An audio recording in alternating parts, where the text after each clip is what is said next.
ഗ്രൂപ്പിലുള്ള എല്ലാരും ഈ ഒരു ക്ലാസ്സിലേക്ക്. സൗണ്ട് കുറച്ച് കുറവാന്ന് ടീച്ചറെ, സൗണ്ട് കുറവാന്ന്. സൗണ്ട് കുറവുണ്ടോ? നമ്മളെ നല്ല ഒരു ക്ലാസ്സിലാണ് നമ്മളിപ്പോ എത്തിയിട്ടുള്ളത്.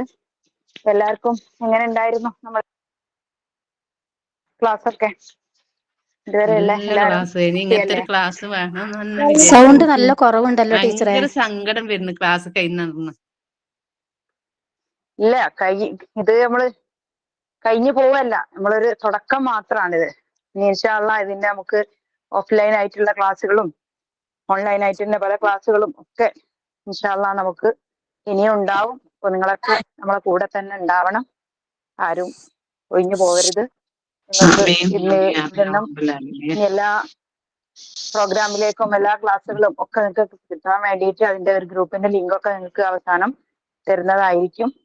അപ്പൊ അതിൽ എല്ലാവരും SSMന്റെ ആ ഒരു ഗ്രൂപ്പിലേക്ക് എല്ലാവരും ജോയിൻ ചെയ്യണം. ഒരുപാട് ഫീഡ്ബാക്കുകളൊക്കെ നമ്മൾ ഇതുവരെ കാണുകയും കേൾക്കുകയും ഒക്കെ ചെയ്തിട്ടുണ്ട്. അപ്പൊ അത്രയും നല്ല കുറെ വിഷയങ്ങൾ നിങ്ങളിലേക്ക് എത്തിക്കാൻ കഴിഞ്ഞതിൽ വളരെ സന്തോഷമുണ്ട്. അൽഹംദുലില്ലാഹ്. പലതും ഓരോ വിഷയങ്ങളിലൂടെയും കടന്നു പോകുമ്പോ നമുക്ക് നമ്മളിൽ തന്നെ ഒരുപാട് മാറ്റങ്ങൾ വരുത്താൻ സാധിച്ചിട്ടുണ്ടാവൂലേ? നമ്മുടെ പേരന്റിങ്ങിലായിക്കോട്ടെ, നമ്മുടെ നിസ്കാരത്തിലായിക്കോട്ടെ, നമ്മുടെ ബന്ധങ്ങളിലായിക്കോട്ടെ, അങ്ങനെ ഓരോ വിഷയം എടുത്തു നോക്കുകയാണെങ്കിലും ഓരോന്നിലും അതിൻ്റെതായ മാറ്റങ്ങൾ വരുത്താൻ സാധിച്ചിട്ടുണ്ട്. അൽഹംദുലില്ലാഹ്. നല്ല രീതിയിൽ നമുക്ക് ഈ ഒരു കോഴ്സ് നടത്താൻ സാധിച്ചു. നിങ്ങളുടെയൊക്കെ പൂർണ്ണ സഹകരണം കൊണ്ടൊക്കെ മാത്രം തന്നെയാണ് നമുക്ക് ഇത്രയും നല്ലൊരു വിജയത്തിൽ എത്തിക്കാൻ സാധിച്ചിട്ടുള്ളത്. പലർക്കും ക്ലാസ്സുകളൊക്കെ കേൾക്കാൻ കഴിയാതെ വന്നവരും പല ബുദ്ധിമുട്ടുകൾ ഈ ഒരു പല സമയത്തും കേൾക്കാൻ കഴിയാത്തവരൊക്കെ ഉണ്ടാവും. എന്നാലും കിട്ടിയ ക്ലാസ്സുകൾ നിങ്ങൾക്കൊക്കെ ജീവിതത്തിൽ പകർത്താൻ ഒക്കെ പറ്റുമെന്ന് വിചാരിക്കുന്നുണ്ട്. പിന്നെ ഇനിയും കുറച്ച് പേരും കൂടെ ഒക്കെ നമുക്ക് ക്ലാസ്സിലേക്ക് എത്താനുണ്ട്. ഒരു 150 പേരായിരിക്കും ഈ ഒരു ഗൂഗിൾ മീറ്റിൽ ഉണ്ടാവുക. ബാക്കിയുള്ളവർക്ക് യൂട്യൂബ് ലൈവ് ആയിട്ടായിരിക്കും ഉണ്ടാവുക. കേൾക്കുന്നില്ലേ? കേൾക്കാത്ത പ്രശ്നമുണ്ടോ? എല്ലാവർക്കും നല്ല ക്ലിയർ ഉണ്ട്. കേൾക്കുന്നില്ല, ചെറിയൊരു സൂക്ഷ്മയോട് കേൾക്കുന്നില്ല.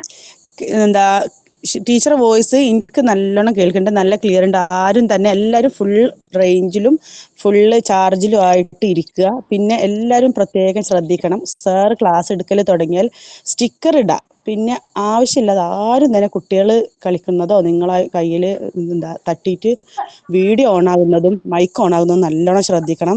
അത് നമ്മൾ മറ്റുള്ളവർക്ക് കേൾക്കുന്നതും കൂടി ബുദ്ധിമുട്ടാവും, സാറിനും അത് ബുദ്ധിമുട്ടാവും. പിന്നെ അതുപോലെ തന്നെ സാറ് ചോദിക്കണതിനൊക്കെ മറുപടി പറയണം കേട്ടോ. എന്നാലും പെട്ടെന്ന് തന്നെ ഓഫ് ചെയ്യാൻ ശ്രമിക്കുക.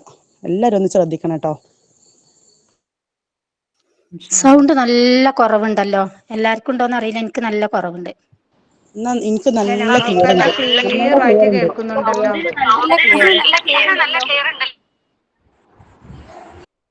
നിങ്ങളെ റേഞ്ച് ഒന്ന് ശ്രദ്ധിച്ചാൽ മതി കേട്ടോ. ഓരോരുത്തരും അവനവന്റെ റേഞ്ച് ഉള്ള ഏരിയ ഒക്കെ ഒന്ന് ശ്രദ്ധിക്കാം. പിന്നെ വീഡിയോ ആരും തന്നെ ഓൺ ആക്കേണ്ടതില്ല കേട്ടോ. അപ്പൊ ഇതുവരെ പറഞ്ഞ കാര്യങ്ങളിൽ ഓരോന്നുമില്ലേ, നമ്മൾ ഈ സ്റ്റിക്കർ ഇടുന്നതും മെസ്സേജ് അയക്കുന്നതും ഒക്കെ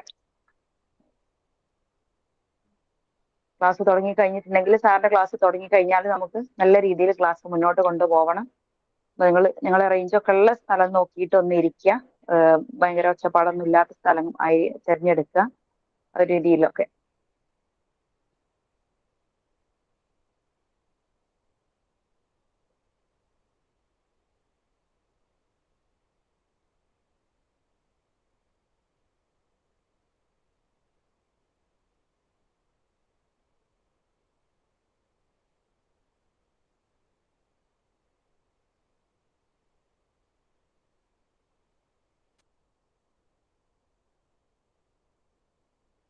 ഇൻഷാ അല്ലാഹ് കൃത്യം 7:20 തന്നെ നമ്മളെ സെഷൻസ് സ്റ്റാർട്ട് ചെയ്യും. എല്ലാവരും ലൈനിൽ തന്നെ ഉണ്ടായിരിക്കണം.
ടീച്ചറെ ഞാൻ ready.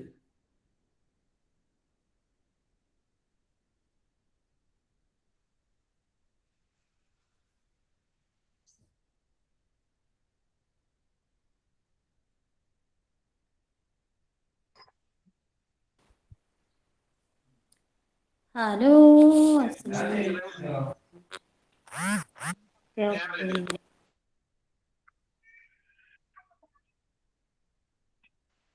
Okay, Asiya teacher start ചെയ്തോളിന്നാ.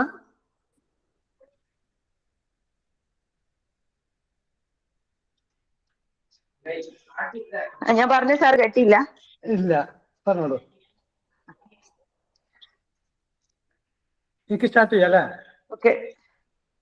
Okay okay, ഞാൻ സാറിന് ക്ഷണിച്ചിട്ടുണ്ട്, കേട്ടില്ലായിരുന്നു. ഓക്കെ ഓക്കെ ഓക്കെ ഞാൻ തൽക്കാലം എല്ലാവരും ഞാൻ മ്യൂട്ട് നിൽക്കുകയാണ്. കുറച്ച് നേരത്തേക്ക് നിങ്ങളാരും മിണ്ടണ്ട എന്ന് പറഞ്ഞുകൊണ്ട് മ്യൂട്ട് നിൽക്കാൻ വേണ്ടി പോവാണ്. ഇൻ കേസ് നിങ്ങൾക്ക് ഓക്കെ സംസാരിക്കേണ്ട ആവശ്യം വരികയാണെങ്കിൽ അപ്പൊ നമുക്ക് സംസാരിക്കുകയും ചെയ്യാം. ഓക്കെ, ഓക്കെ, അപ്പോ 7:20 മുതൽ 8:20 വരെയുള്ള ഒരു സെഷനാണ്. ഇതിൽ വരാൻ കഴിയാത്ത ആളുകളോട് ലൈവിൽ വരാൻ വേണ്ടി പറഞ്ഞാൽ മതി. ലൈവ് ഞാൻ അവിടെ ചെയ്തുകൊണ്ടിരിക്കുന്നുണ്ട്. ഓക്കെ, കൈ പൊക്കേണ്ട ആവശ്യമൊന്നും ഇല്ലാന്ന് തോന്നുന്നു. എന്തെങ്കിലും അത്യാവശ്യം ഉണ്ടെങ്കിൽ പൊക്കിയാൽ മതി. എന്തെങ്കിലും പറയാനുണ്ടെങ്കിൽ പറയാവുന്നതാണ്. ഓക്കെ ഓക്കെ ഓക്കെ, എന്താ തുടങ്ങിക്കോട്ടെ. ബിസ്മില്ലാഹിർ റഹ്മാനിർ റഹീം. തൻഖിയ നമ്മുടെ SSMന്റെ കീഴിലുള്ള വനിതാ വിങ് നടത്തിയ ഒരു ക്ലാസ്സിന്റെ, അതും ഒരുപാട് വനിതകൾക്ക് അനുഗ്രഹമായെന്നും ഞാനൊരു സ്ട്രീമിംഗ് തുടങ്ങുന്ന സമയത്ത് ജസ്റ്റ് വോയിസ് കേട്ടപ്പോൾ മനസ്സിലായ കാര്യം ഇങ്ങനെയായിരുന്നു. ഇത് നിർത്തരുത് എന്ന് ആഗ്രഹിക്കുന്ന ഒരാളുടെ വോയിസ് ഞാൻ കേട്ടു. ഇതേ ചിന്ത ഒരുപാട് പേർക്ക് ഉണ്ടായിരിക്കും എന്നതാണ് എന്റെയും പ്രതീക്ഷയും വിശ്വാസവും. അങ്ങനെ നിർത്തരുതേ എന്ന് തോന്നിയ എങ്കിൽ, നമ്മുടെ ലൈഫിൽ ഒരുപാട് മാറ്റം വന്നു എങ്കിൽ അൽഹംദുലില്ലാഹ് ഈ ഒരു കൂട്ടായ്മ അള്ളാഹു കബൂൽ ചെയ്തു എന്നതിന് ഏറ്റവും വലിയ തെളിവാണ്. ഇനി നമുക്ക് എന്തെല്ലാമോ ചെയ്യാനുണ്ട്. നിങ്ങളുടെ നാട്ടിലും ഓൺലൈനായിട്ടും ഓഫ്ലൈനായിട്ടും ഒരുപാട് ക്ലാസ്സുകൾ നടത്താൻ പറ്റുന്ന ഒരു ടീം അൽഹംദുലില്ലാഹ് റെഡി ഉണ്ട്. നിങ്ങൾ കേട്ട നിങ്ങളും ഇതുപോലെ ദീനി രംഗത്ത് വർക്ക് ചെയ്യണം എന്നുള്ളതാണ്. അപ്പോ ഒരുപാട് പേര് ദീനി ദഅവത്ത് നടത്തുക എന്ന് പറഞ്ഞാൽ, നാട് നന്നാക്കുക എന്ന് പറഞ്ഞാൽ അതിനർത്ഥം ആദ്യം നന്നാക്കേണ്ടത് രാജ്യമല്ല, നാടല്ല, എന്റെ വീടാണ്. അപ്പൊ വീട് നന്നാക്കുന്നതിൽ ഏറ്റവും പ്രധാനമാണ് രക്ഷിതാക്കൾ എന്ന ഒരു ആസ്പെക്റ്റോടുകൂടെ അല്ലെങ്കിൽ കാഴ്ചപ്പാടോടുകൂടെ മക്കളുടെ ദീനി രംഗം നമ്മളൊന്ന് ശ്രദ്ധിക്കുക എന്നത്.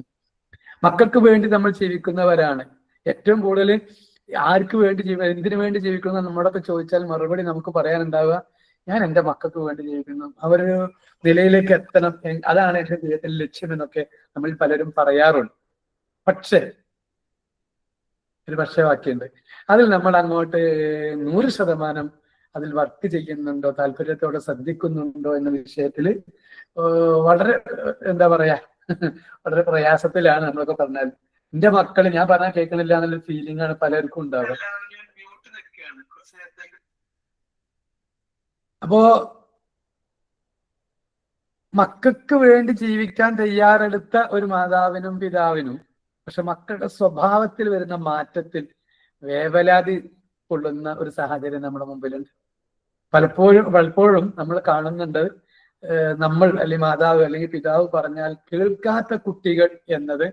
പണ്ട് കാലത്തൊക്കെ ഒരു കൗമാരത്തെ കുറിച്ചും സിലബസിൽ നിങ്ങൾ പഠിച്ചു കഴിഞ്ഞു.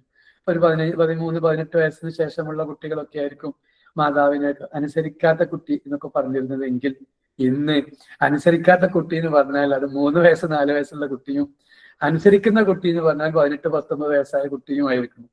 നമ്മളെ കുട്ടിക്കാലത്തൊക്കെ അനുസരിക്കുന്ന കുട്ടി ചെറുതുമായിരുന്നു, അനുസരിക്കാത്ത കുട്ടി മുതിർന്നവരുമായിരുന്നെങ്കിൽ ഇന്ന് നേരെ തിരിച്ചാണ്.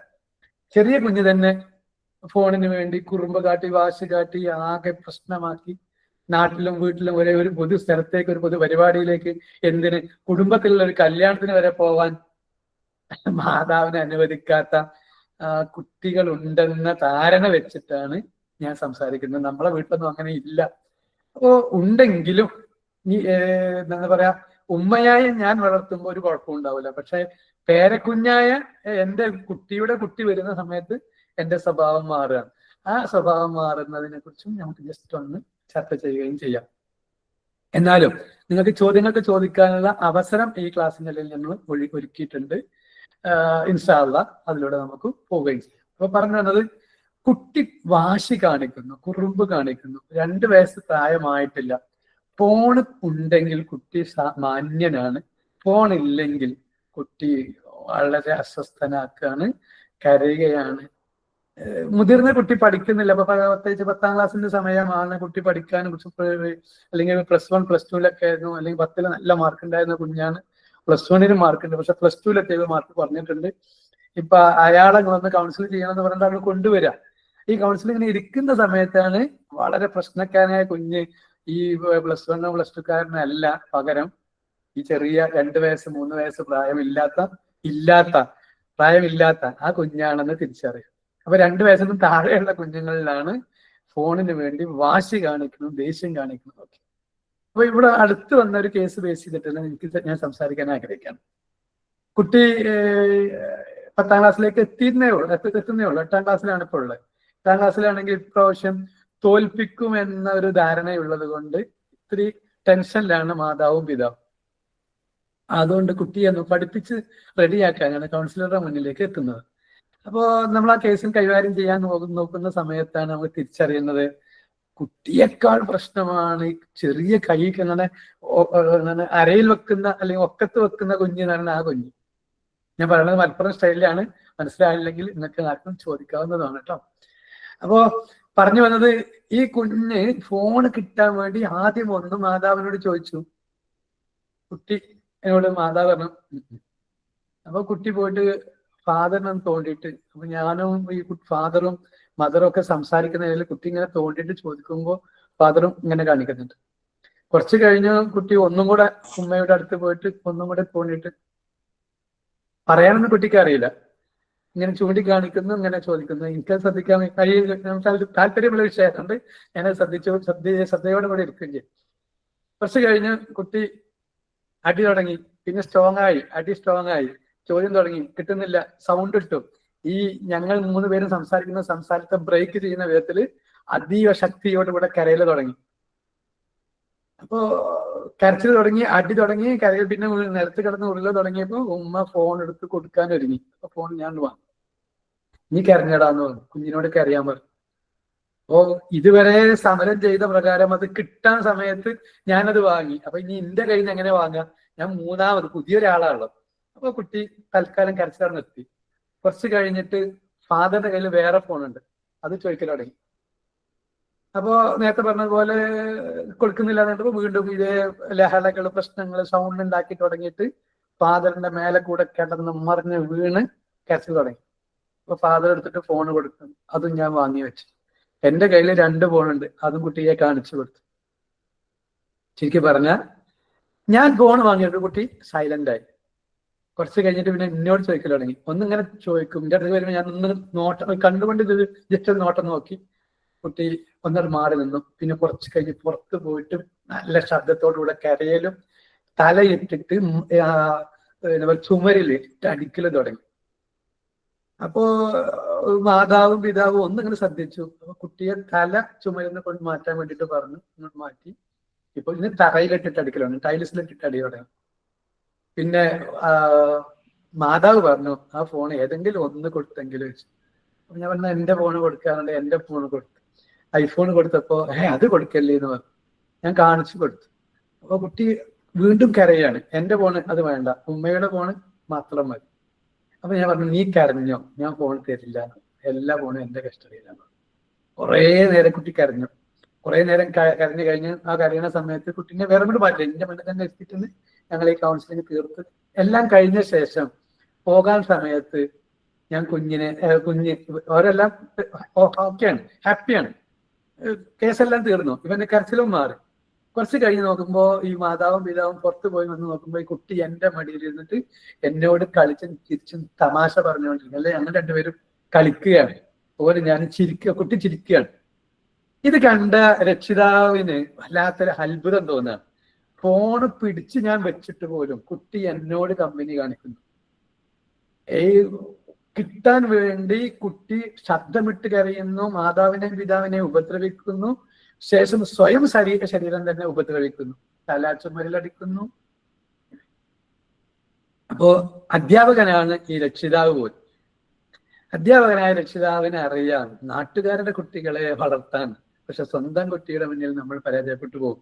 കാരണം നമുക്ക് അമിതമായ ഇഷ്ടമാണ് മക്കള്, അത് മക്കൾക്ക് തിരിച്ചറിയാൻ കഴിയും. അതുകൊണ്ട് മക്കൾ നമ്മൾ മിസ്യൂസ് ചെയ്യും, ചൂഷണം ചെയ്യും എന്ന് പറഞ്ഞു.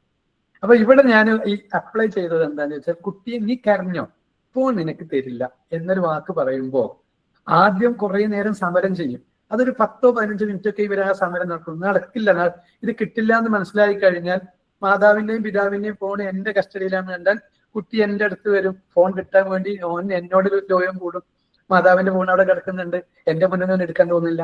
അപ്പോ ഞാനും കുട്ടിയും തമ്മിൽ ഒരു ആത്മബന്ധം, റാപ്പോ എന്ന് പറയും, അത് ക്രിയേറ്റ് ചെയ്യുന്നതോടുകൂടെ ഈ കുട്ടിയുടെ പ്രയാസം മാറുകയാണ്. എന്നിട്ട് കുട്ടിയോട് ഞാൻ കുട്ടിക്ക് മനസ്സിലാകുന്ന രീതിയിൽ പറഞ്ഞു, കണ്ണൊക്കെ നോക്കിയിട്ട് ഞാൻ കണ്ണട വെച്ചതും കുട്ടി കണ്ണട വെക്കാതിരിക്കാനുള്ള കാര്യങ്ങളൊക്കെ പറഞ്ഞു കൊടുക്കുക, ചെറിയ 2 വയസ്സായ കുഞ്ഞിന്.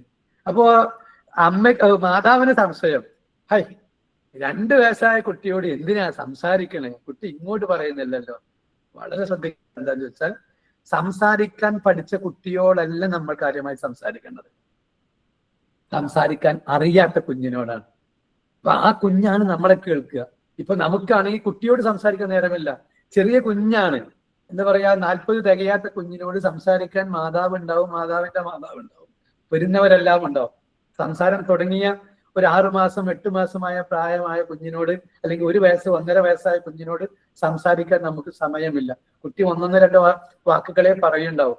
അപ്പൊ അതിൽ നമ്മൾ തൃപ്തിയാവും.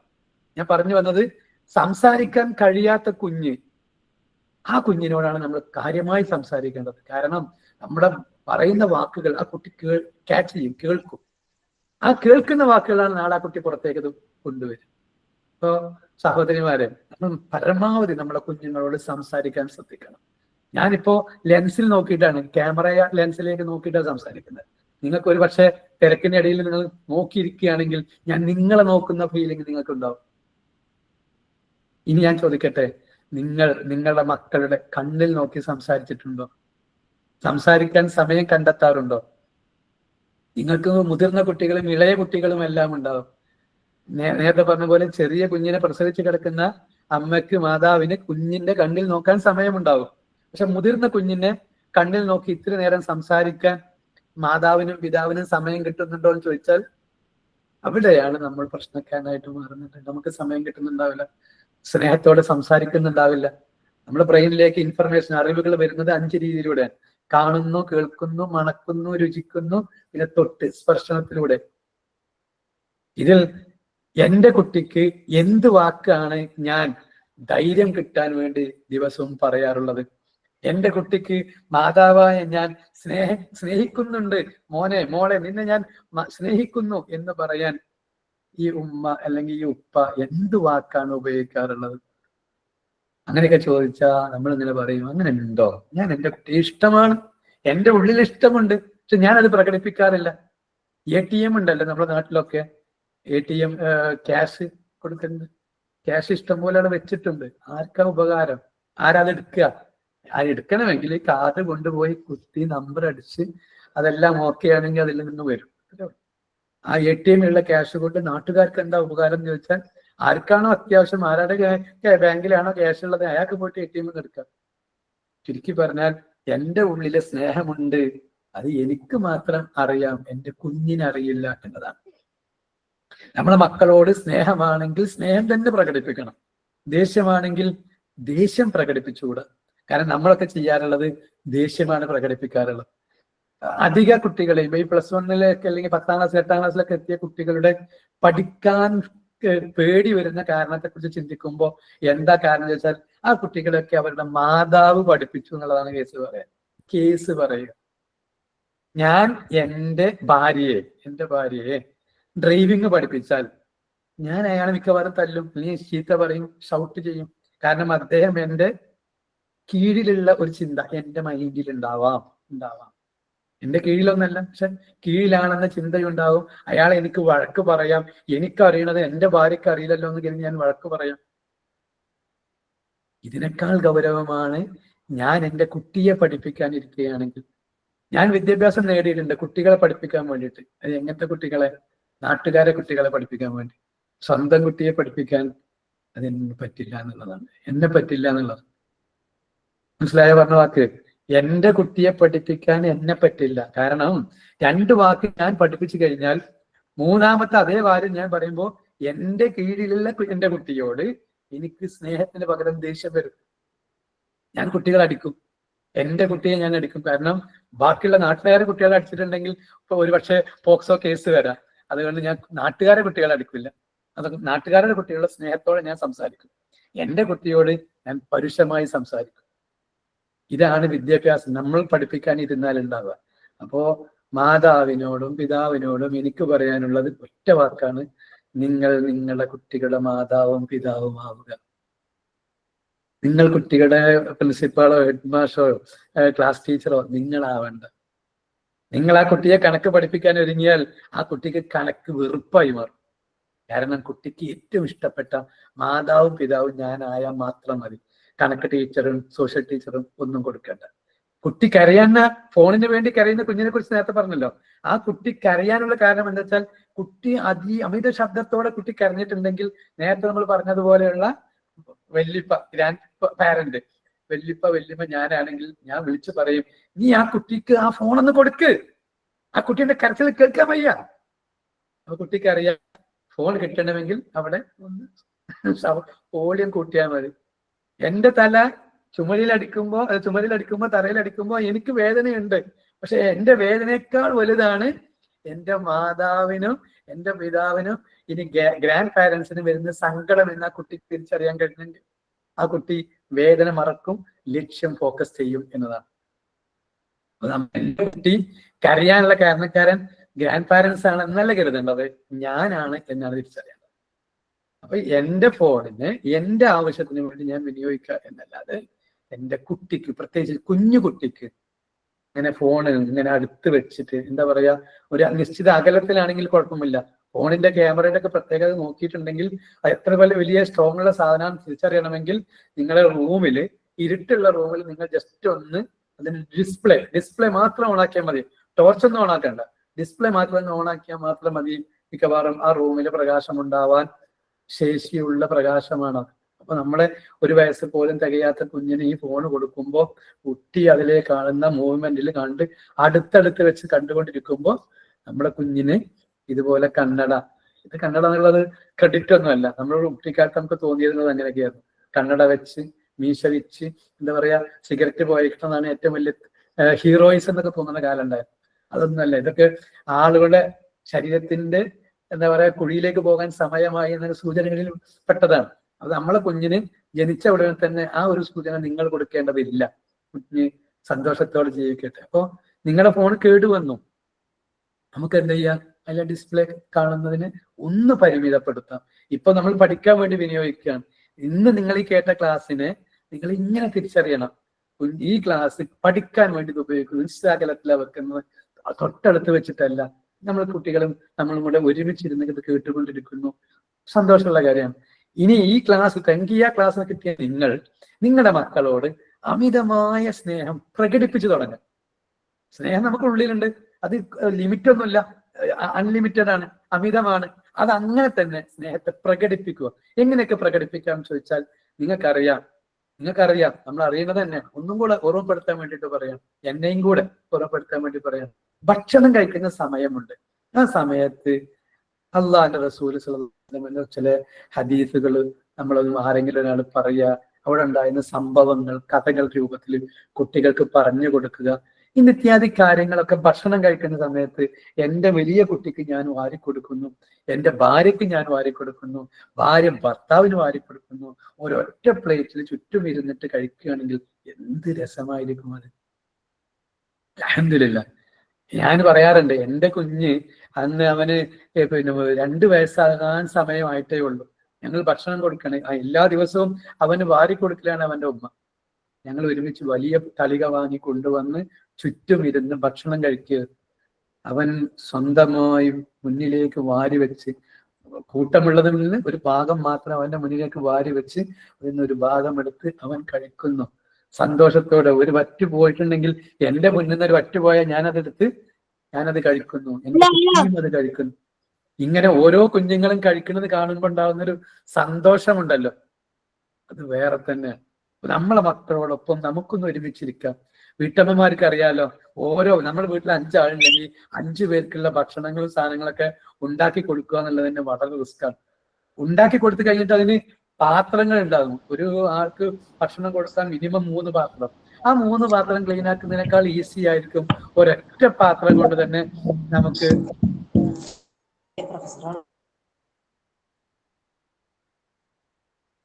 ഇതിൽ നിന്ന് ഇടപെട്ടതാണ്. സൗണ്ട് ഓവറായിട്ട് വന്നപ്പോ സൗണ്ട് ആക്കിയ ആളുകളെ വേഗം ഇവിടെ മുന്നിൽ കാണുന്നുണ്ടതാണ് കേട്ടോ. അപ്പൊ പറഞ്ഞു വന്നത്, ഇത്തിരി നേരം ഒരുപാട് കുട്ടികൾക്ക് ഭക്ഷണം കൊടുത്ത് അതിന്റെ പ്ലേറ്റ് കഴുകാൻ സമയം കളയുന്നതിനേക്കാൾ ഈസി ആയിരിക്കും ഒരു പ്ലേറ്റിൽ ഒരു നേരം എല്ലാവരും കൂടെ ഒരുമിച്ചിരുന്ന് ഭക്ഷണം കഴിക്കുക. എന്നിട്ട് സ്വന്തം ഭാഗത്തു നിന്ന് കഴിക്കുന്നു, സ്നേഹത്തോടെ സംസാരിക്കുന്നു. ഒരു കോഴിയാണെങ്കിൽ ആ കോഴിയുടെ കഷ്ണത്തിന് എല്ലാവർക്കും വീതം വെച്ച് കൊടുക്കുന്നു, ഞാനും എടുക്കുന്നു. ആകെ ഒരു കഷ്ണം ബാക്കിയാകുമ്പോ എനിക്ക് വേണ്ട മോന്, നീ കഴിച്ചു എന്ന് പറയുമ്പോൾ മോൻ അതുപോലെ അടുത്താകെ കൊടുക്കും. അങ്ങനെ പരസ്പര സ്നേഹമുള്ള വീടായിട്ട് നമുക്ക് മാറണമെങ്കിൽ ഏറ്റവും നല്ലൊരു കാര്യമാണ് പറഞ്ഞത്. ഇത് ഹദീസും തന്നെയാണ്. ഒരുമിച്ചിരുന്ന് ഭക്ഷണം കഴിക്കുക. എന്നിട്ട് ഒരു പാത്രത്തിന് ഭക്ഷണം കഴിക്കുന്നതിന് നമ്മൾ പഴയ കാലത്തൊക്കെ അങ്ങനെ തന്നെയായിരുന്നു. ഇപ്പൊ ഒരു പാത്രമാണ് ഉപേക്ഷിക്കാൻ വേണ്ടി ഉപയോഗിക്കുന്നത്. അത് സ്ഥാനത്ത് നിന്ന് ഭക്ഷണം അകത്തേക്ക് കഴിക്കാൻ വേണ്ടിയിട്ട് ഒരു പ്ലേറ്റ് നമ്മൾ തുടങ്ങി നോക്കാം, ഒരു നേരമെങ്കിലും. കാരണം മക്കളൊക്കെ പഠിക്കാൻ വേണ്ടി പോകുന്നു, ഭർത്താവ് ജോലിക്കും പോകുന്നു. വീട്ടിലേക്ക് തിരിച്ചു വരുമ്പോൾ ആ കുട്ടിയോട് മക്കളോടൊപ്പം ഒരുമിച്ചിരുന്ന് ഭക്ഷണം കഴിക്കാൻ നമുക്ക് സമയം കണ്ടെത്തുക എന്ന് പറഞ്ഞാൽ ഏറ്റവും നല്ല രസകരമായിരിക്കും. മാത്രമല്ല സ്നേഹബന്ധം കൂടുകയും ചെയ്യുമെന്നാണ്. അപ്പോ കരയുന്ന കുഞ്ഞിനെ പാലുള്ളൂ എന്ന് പറഞ്ഞതുപോലെ കുട്ടിക്കറിയാം ഫോൺ കിട്ടണമെങ്കിൽ ഇങ്ങനെയൊക്കെ ചെയ്യണമെന്ന് തോന്നുകയാണെങ്കിൽ ആ ഫോണിനെ നിങ്ങൾ എന്ത് ചെയ്യണം, ഒന്നുകിൽ കുട്ടിയുടെ മുന്നിൽ തന്നെ നശിപ്പിക്കണം. ഈസിയാണ്. നിങ്ങൾ അതിന്റെ കൂട് മാത്രം എറിഞ്ഞാൽ മതി. കൂടുള്ള കവർ ഉണ്ടാവുമല്ലോ, ആ കവറൊന്ന് താഴെ കെട്ടി പൊട്ടി എന്ന് പറഞ്ഞ് മാറ്റി വെച്ചാൽ മതി. അങ്ങനെ മാറ്റി വെച്ചിട്ട് അത്യാവശ്യം ഫോൺ ചെയ്യണമെങ്കിൽ വേറെ ഒരു നമ്പർ വെക്കുകയും പറ്റുമെങ്കിൽ ഐഫോണിൽ എന്താ പറയാ, ഈ പണ്ടത്തെ ടച്ച് ഫോണുകളൊക്കെ ഉണ്ടാവുമല്ലോ, പാമ്പും കോണിയും മാത്രം കളിക്കാൻ പറ്റുന്ന അങ്ങനത്തെ ഫോൺ മാത്രം വെച്ചിട്ടെങ്കിലും നിങ്ങൾ എന്ത് ചെയ്തോ വീട്ടിലെ സ്വസ്ഥത തിരിച്ചു പിടിച്ചോളും, കിട്ടും. കുട്ടികൾക്കും, ഈ കുട്ടികൾ വളരുന്നത് ഈ ലോകത്താണ്, അവർക്കിത് അത്യാവശ്യമുള്ളതാണ്. നാളെ അവരുടെ ലോകമാണിത്, അവർക്കിത് കിട്ടിയേ മതിയാവും.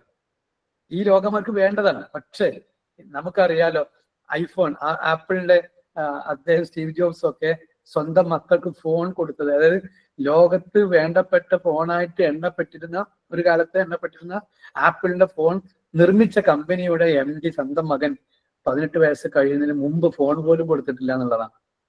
അപ്പൊ വലിയൊരു കമ്പനിയുടെ ഉടമസ്ഥൻ അയാളുടെ ആ ഫോൺ അയാളുടെ മക്കൾക്ക് കാണിച്ചു കൊടുത്തിട്ടില്ലെങ്കിൽ നമ്മൾ എന്തിനാ നമ്മളെ മക്കളെ നശിപ്പിക്കുന്നു എന്നുള്ള ചോദ്യം.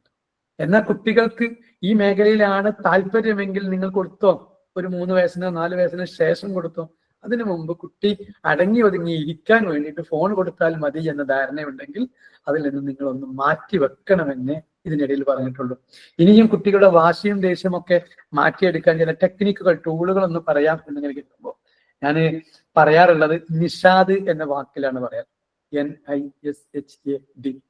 നിഷാദ് എന്ന് പറഞ്ഞാൽ പാരന്റിങ്ങിന്റെ ഏത് ക്ലാസ് കൊടുക്കുകയാണെങ്കിലും ഈ ഒരൊറ്റ സാധനം ഉണ്ടെങ്കിൽ നമുക്ക് മണിക്കൂർ കണക്കിന് സംസാരിക്കാൻ പറ്റുന്നുള്ളതാണ്. എന്നാൽ എന്ന് വെച്ചാൽ നെഗോഷിയേറ്റ് എന്നാണ്. സാധാരണ നമ്മൾ മക്കളോട് സംസാരിക്കുമ്പോൾ ഒരു ധാരണ ഉണ്ടാക്കി വെക്കാറില്ല. മക്കളോട് സംസാരിക്കുമ്പോൾ പറഞ്ഞുകൊണ്ടിരിക്കുന്നല്ലാതെ ഞാൻ ലൈവ് റെഡി അല്ലേ നോക്കിയതാണ് ഇതിനിടയിൽ കേട്ടോ. സംസാരിക്കുമ്പോൾ മക്കളും ഞാനും തമ്മിൽ ഒരു ധാരണ ഉണ്ടാവുക എന്നുള്ളത് അത്യാവശ്യമാണ്. ഇപ്പോ ചെറിയ മക്കളുണ്ടാവും, പ്രത്യേകിച്ച് 2 വയസ്സ് 3 വയസ്സ് പ്രായമുള്ള മക്കൾക്ക് നമ്മളെ വീട്ടില് നിങ്ങൾ ഗസ്റ്റ് വന്നാൽ നിങ്ങൾ ഫുള്ള് തിരക്കിലായിരിക്കും. ആകെ എന്താ പറയാ കഷ്ടപ്പെടുന്ന സമയത്ത് ഈ 2 വയസ്സായ കുഞ്ഞ് മിക്കവാറും നിങ്ങളെ സഹായിക്കാൻ വേണ്ടി അവിടെയുള്ള പാത്രങ്ങളൊക്കെ അല്ലെങ്കിൽ ഹാളിലോ സിറ്റ് ഔട്ടിലൊക്കെ ഉള്ള പാത്രങ്ങളൊക്കെ എടുത്തിട്ട് നിങ്ങളുടെ പിന്നെ വാഷ് ബേസിൽ കൊണ്ടുവന്ന് വെക്കാം. പൊട്ടുന്നൊരു ഗ്ലാസ് അല്ലെ പൊട്ടുന്നൊരു പാത്രം എടുത്തിട്ട് ആ കുഞ്ഞ് ഒന്നാമത് കൊണ്ടുവന്ന് വെച്ചാൽ നിങ്ങൾ ആ കുഞ്ഞിനെ അഭിനന്ദിക്കുമോ? വെരി ഗുഡ് എന്ന് പറയോ? ഇല്ല. ആ പൊട്ടുന്ന ഗ്ലാസ് ആണെങ്കിൽ തട്ടി പിടിച്ചിട്ട് വാങ്ങും, ചിലപ്പോൾ ഒരു അടിയും കൊടുക്കും. ഇത് പൊട്ടുന്നതല്ലേ, ഞങ്ങൾക്ക് അറിയില്ലെന്ന് വെച്ച് ചെറിയ കുഞ്ഞിനെ. എന്നാൽ മൂത്ത കുട്ടികൾ നോക്കി നിൽക്കുന്നുണ്ടാവും. കുട്ടികൾ അതൊന്നും ചെയ്യൂല. മുതിർന്ന കുട്ടികൾ നിങ്ങളെ സഹായിക്കില്ല, ചെറിയ കുട്ടിയാണ് നിങ്ങളെ സഹായിക്കാൻ നിൽക്കുന്നുണ്ടാവുക. ആ നിൽക്കുന്ന കുട്ടിയെ തന്നെ നിങ്ങൾ ഇങ്ങനെ ഒരു ശാരീരികമായ ഒരു പീഡ ഏൽപ്പിക്കുന്നതോടുകൂടെ ആ കുഞ്ഞ് പിന്നെ നിങ്ങളെ സഹായിക്കാനേ വരില്ല എന്നതാണ്. അപ്പൊ കുഞ്ഞൊന്ന് സഹായിക്കാൻ വന്നു. പൊട്ടുന്ന ഗ്ലാസ് എന്ന് പറഞ്ഞാൽ വാങ്ങുന്ന പിതാവിന് അറിയില്ലേ പൊട്ടുന്ന ഗ്ലാസ് ആണെന്ന്? ഇത് പൊട്ടുന്ന സാധനമാണെന്ന് വാങ്ങുന്ന സമയത്തെ പിതാവിനും മാതാവിനും അറിയുമെങ്കിൽ പിന്നെ എന്തിനാ അത് വാങ്ങിയത്? അപ്പൊ അത് വാങ്ങിയ സാധനം ഏതായാലും പൊട്ടുന്ന സാധനമാണെങ്കിൽ പൊട്ടാനുള്ളതാണ്. എന്നാലും എന്റെ കുഞ്ഞ് അതീവ സൂക്ഷ്മതയോടെ കൊണ്ടുവന്ന് വെക്കുന്ന സമയത്ത് ഇൻ കേസ് പൊട്ടിയാൽ അതിന് ഉത്തരവാദി കുഞ്ഞല്ല, വാങ്ങിക്കൊടുത്ത മാതാവും പിതാവുമാണ്. അതിപ്പോ എങ്ങനെ? എന്റെ കുട്ടി കയ്യിൽ നിന്ന് പ്ലേറ്റ് പൊട്ടീന് വാങ്ങിയ മാതാവിനും പിതാവിനും കേസ് വരാം എന്ന സംശയം നിങ്ങൾക്കുണ്ടെങ്കിൽ അത് വേറെ രീതിയിൽ ഞാൻ പറഞ്ഞു തരാം. നിങ്ങളെ വീട്ടിലൊരു ആട്, ഗോട്ട് GOAT, ആട് ഉണ്ട് എങ്കിൽ ആ ആടിനെ നിങ്ങൾ കെട്ടി വെച്ച് ഒരു ഭാഗത്ത് സംരക്ഷിച്ച് സുരക്ഷിതമായിട്ടാണ് കൂടിലൊക്കെ വളർത്തുന്ന ആടാണ്. ഒരു ദിവസം അതിന്റെ കയറ് പൊട്ടിച്ച് അടുത്ത വീട്ടില് കൃഷി ചെയ്തിരുന്ന എല്ലാ കൃഷിയുടെയും മേൽഭാഗം കട്ട് ചെയ്തങ്ങ് പോയി. ഇനി ആ വീട്ടുകാരൻ അയൽവാസി വന്നിട്ട് എവിടെടാ ആട് നീ എന്ന് പറഞ്ഞ് ആടിനെ വഴക്ക് പറയുമോ അതോ ആടിനെ വാങ്ങിയ ആളെ വഴക്ക് പറയും? അപ്പൊ നിങ്ങൾക്ക് സംശയം, അപ്പൊ ആടിന് തന്നെയാണ് കേസ്? അല്ല, ആടിനെ വാങ്ങിയ ആൾക്ക് തന്നെയാണ് കേസ്. അപ്പൊ പൊട്ടുന്ന പ്ലേറ്റ് വാങ്ങിയ ആൾക്ക് തന്നെയാണ് കേസ്, അല്ലാതെ കുട്ടിക്കല്ല കേസ്. അപ്പൊ കുട്ടി നിങ്ങളെ സഹായിക്കാൻ വേണ്ടി ഒരു പ്ലേറ്റ് എടുക്കുകയാണെങ്കിൽ നിങ്ങൾ അപ്രീഷിയേറ്റ് ചെയ്യണം, അഭിനന്ദിക്കണം ആ കുഞ്ഞിനെ. വെരി ഗുഡ്, നിന്റെ കുട്ടി സൂപ്പറാണ്, നോക്കട എന്റെ കുട്ടി സൂപ്പറാ എന്ന് പറയണം. പൊട്ടിയുണ്ടെങ്കിൽ സാരല്ല, എന്റെ കുട്ടി മാറുന്നോളി, ആ ഭാഗത്തെങ്ങാണ്ട് വലിയ പ്രശ്നമുണ്ടോ ഞാൻ നോക്കട്ടെ, എന്റെ കുട്ടിന്റെ കാലില് ഇതിന്റെ കുപ്പിച്ചില് തട്ടാതിരിക്കാൻ വേണ്ടി ഞാൻ അടിച്ചു വാരിക്കോളാം എന്ന് പറഞ്ഞാണ് കുട്ടികൾ തന്നെ പരിസരം ക്ലീൻ ആക്കും. പക്ഷെ നമ്മൾ എന്താ ചെയ്യാച്ച, തിരക്ക് പിടിച്ച സമയത്ത് അതും ഇനി പൊട്ടിച്ചില്ലേ എന്ന് പറഞ്ഞിട്ട് ഒരു പെട കൊടുക്കുന്ന ആ സിസ്റ്റം ആണെങ്കിൽ നമ്മളെ കുട്ടിയെ നിങ്ങളെ സഹായിക്കുക എന്ന ഈ ഒരു പ്രോഗ്രാമിൽ നിന്നും നിങ്ങൾ ആട്ടി ഓടിക്കുകയാണെന്ന് തിരിച്ചറിയണം.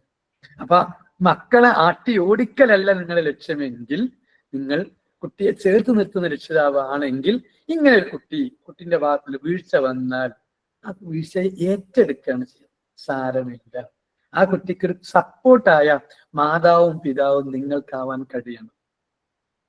അപ്പോ ഈ തൻകിയ കോഴ്സിലേക്ക് എത്തിയ നിങ്ങൾ ഇതുവരെ നിങ്ങൾ വികാരത്തിന് അടിമപ്പെട്ടായിരുന്നു മക്കളെ വളർത്തിയിരുന്നതെങ്കിൽ ഇനി നിങ്ങൾ അങ്ങനെ ദേഷ്യവും കോപവും ഒക്കെ ഉള്ളിലൊതുക്കിയിട്ട് മക്കളെ വളർത്തേണ്ട, സ്നേഹം മാത്രം ഉള്ളിലൊതുക്കേണ്ട. എന്റെ കുട്ടിന്റെ വീഴ്ച വന്നാൽ പോലും നമുക്ക് ദേഷ്യം വരണ്ട. കാരണം എന്റെ കുട്ടിയെ അല്ല ഞാൻ വളർത്തുന്നത്, എന്റെ കുട്ടിയെ മാത്രമല്ല ഞാൻ വളർത്തുന്നത്, എന്റെ കുട്ടിയെയും ഞാൻ വളർത്തുന്നുണ്ട്. കുട്ടിയെ വളർത്താൻ പഠിപ്പിക്കുകയുമാണ്. അപ്പൊ എന്റെ പേരക്കുട്ടിയെയും ഞാൻ ഈ സമയത്ത് തന്നെ വളർത്തുന്നത്. ഈ പേരക്കുട്ടികളെ വളർത്താനുള്ള, അങ്ങനെ തലമുറകൾ വളർത്താനുള്ള പരിശീലനമാണ് ഞാൻ എൻ്റെ കുട്ടിക്ക് നൽകുന്നു എന്ന ചിന്തയോടുകൂടെ വേണം ദേഷ്യം വരുന്ന സമയത്ത് അത് ഉള്ളിലേക്ക് ഒതുക്കിയിട്ട് സ്നേഹത്തോടെ കുട്ടിയോട് സംസാരിക്കാൻ. അപ്പൊ നമ്മുടെ മക്കൾ എന്ന് പറഞ്ഞത് നമ്മുടെ സ്വത്താണ്. ആ സ്വത്ത് മാത്രമല്ല, അതിന് ശേഷം ഒരുപാട് തലമുറകൾ വരാനുള്ളതാണ്. ഇന്ന് നിങ്ങൾക്ക് വേണ്ട, നമുക്ക് തിരിച്ച് മനസ്സിലാക്കി തരാം. നമ്മളുടെ മാതാവിന്റെ മാതാവ്, ഉമ്മയുണ്ട്, ഉമ്മയുടെ ഉമ്മ, ആ ഉമ്മയുടെ ഉമ്മ നിങ്ങളുടെ ആരുടെയെങ്കിലും വീട്ടിൽ ജീവനോടെ ഉണ്ടെങ്കിൽ, അതായത് നിങ്ങളല്ല നിങ്ങളുടെ ഉമ്മയല്ല, ഉമ്മയുടെ ഉമ്മ. നിങ്ങൾ, നിങ്ങളുടെ ഉമ്മ, ഉമ്മാന്റെ ഉമ്മ. ഈ കുട്ടി നിങ്ങളുടെ കുട്ടിയുടെ മൂന്നാമത്തെ തലമുറ ഉണ്ടെങ്കിൽ നിങ്ങൾ ആലോചിച്ചാൽ മതി. അവരും ഒരു കാലത്ത് ഒരു പുതിയാപ്പിളയും പുതിയണ്ണുമായിട്ടാണ് അവരുടെ കുടുംബജീവിതത്തിലേക്ക് വന്നത്. ഇന്ന് നിങ്ങളുടെ ഉമ്മയും നിങ്ങളുടെ മക്കളും ഉൾപ്പെടെ എത്ര മക്കളുണ്ട് ഈ ഉമ്മാക്ക് മാത്രം എണ്ണി നോക്കിയാൽ മതി. അപ്പൊ ഉമ്മയുടെ ഉമ്മാക്ക് എത്ര മക്കളുണ്ടെന്ന്, അതായത് അവര് ആ വല്യാപ്പയും വല്യമ്മയും വന്ന സമയത്ത് അവർ രണ്ട് പുതിയാപ്പിളയും പുതിയണ്ണും തന്നെയായിരുന്നു. പുതുമാരനും പുതിയ നാരിയുമായി വന്ന അവർക്ക് ഇന്ന് എത്ര മക്കളുണ്ടെന്ന് നോക്കുക. എന്റെ ഭാര്യയും എന്റെ മാതാവിന്റെയും പിതാവിന്റെയും കുട്ടിയാണ്. എന്റെ ഭാര്യയുടെ മാതാവിന്റെയും പിതാവിന്റെയും കുട്ടി തന്നെയാണ് ഞാനും. അങ്ങനെ കണക്ക് കൂട്ടണം. പ്രസവിച്ച കുട്ടികൾ മാത്രമല്ല, ആ തലമുറകളൊന്നും ചേർത്ത് എണ്ണി നോക്കുമ്പോൾ അവർക്ക് 60 വയസ്സുണ്ടെങ്കിൽ, ഈ പറയപ്പെട്ടാക്ക് 60 വയസ്സുണ്ടെങ്കിൽ ഏറ്റവും ചുരുങ്ങിയത് നിങ്ങൾ മക്കളും പേരമക്കളുമായിട്ട് മിനിമം കണക്കൂട്ടുകയാണെങ്കിൽ എങ്ങനെയായാലും 60 ഉണ്ടെങ്കിൽ അതിന്റെ 20 ഉണ്ടാവുന്ന. അത് 80 ആണെങ്കിൽ 20 ഉള്ളത് 40 ആകുന്ന പറയാം. 40 പേരുണ്ടാവുന്ന. അത് 100 ആണെങ്കിൽ ഈ പറയപ്പെട്ട 80 അല്ല എന്താ പറയാ 40 അല്ല വരിക, അതിന് പകരം 80 ആണ് വരിക എന്ന്. 80 മക്കൾ ഉണ്ടാവും.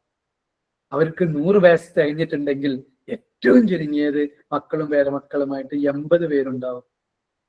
100ന്റെ മേലൊക്കെ അനുസരിച്ച് പിന്നെ 100 അല്ല 160, 180 പോകും. അതായത് 120ാമത്തെ വയസ്സിൽ ഞാൻ ജീവനോടെ ഉണ്ടെങ്കിൽ എന്റെ മക്കളും എന്റെ പേരമക്കളുമായിട്ട് എന്റെ ഏജിനേക്കാൾ കൂടുതൽ ഉണ്ടാവുന്നതാണ് പറയും. അപ്പൊ പറഞ്ഞു വന്നത് 10 മക്കളെന്ന് കൂട്ടണ്ട, 2 മക്കൾ ഉണ്ടായാൽ മാത്രം മതി എന്ന് പറഞ്ഞു. അപ്പൊ നമ്മളൊന്ന് നോക്കേണ്ടത്, ഞാൻ വളർത്തുന്നത് ഒരു കുഞ്ഞിനെയല്ല, ഒരു തലമുറയാണ്. അപ്പൊ അതീവ സൂക്ഷ്മത ഞാൻ ആ വിഷയത്തിൽ കൊണ്ടു നടന്നേ മതിയാവും. അപ്പോ കുട്ടിയോട് ദേഷ്യം കാണിച്ചിട്ടുണ്ടെങ്കിൽ കുട്ടിക്ക് മാത്രമല്ല അത് എനിക്കും കൂടെ ബുദ്ധിമുട്ടാണ് എന്ന് കൂടെ കൂടുതൽ നമ്മൾ വായിച്ച് മനസ്സിലാക്കേണ്ടതുണ്ട്. അതിപ്പോ എങ്ങനെ? ഞാൻ കുട്ടിയോട് ദേഷ്യം പിടിച്ചിട്ടുണ്ടെങ്കിൽ എനിക്ക് എന്താ സങ്കടം ഉണ്ടാവുക? ദേഷ്യം പിടിക്കണമെങ്കിൽ ഇതിന്റെ ഉള്ളിൽ നമ്മളെ ഈ പറയപ്പെട്ട ഹൃദയവും എന്താ പറയാ ഇന്റേണൽ ഓർഗൻസും ഒക്കെ ഉള്ള ആന്തരിക അവയവങ്ങൾക്കൊക്കെ കുറെ പ്രശ്നങ്ങൾ വരാനുണ്ട്. അതെങ്ങനെ പ്രശ്നങ്ങൾ വരാന്ന് ചോദിച്ചാൽ, ദേഷ്യം എനിക്ക് വരണമെങ്കിൽ, നിങ്ങൾക്കറിയാം ദേഷ്യം എന്ന സമയത്തൊക്കെ നമ്മൾ പല്ലൊക്കെ ഇടുമി വരും. പക്ഷെ അതേയോടൊപ്പം തന്നെ കാലിൽ നിന്നും അടിവയറ്റിൽ നിന്നൊക്കെ ഒരു സാധനം ഇങ്ങനെ കയറി വരുന്നുണ്ടാവും. ഇല്ലെങ്കിൽ പറഞ്ഞോളൂ അതൊന്നുമില്ല, കൈമ മാത്രം ദേഷ്യം അത് അപ്പൊ തന്നെ വന്നപ്പോ പോയി, അങ്ങനെ പോകില്ല.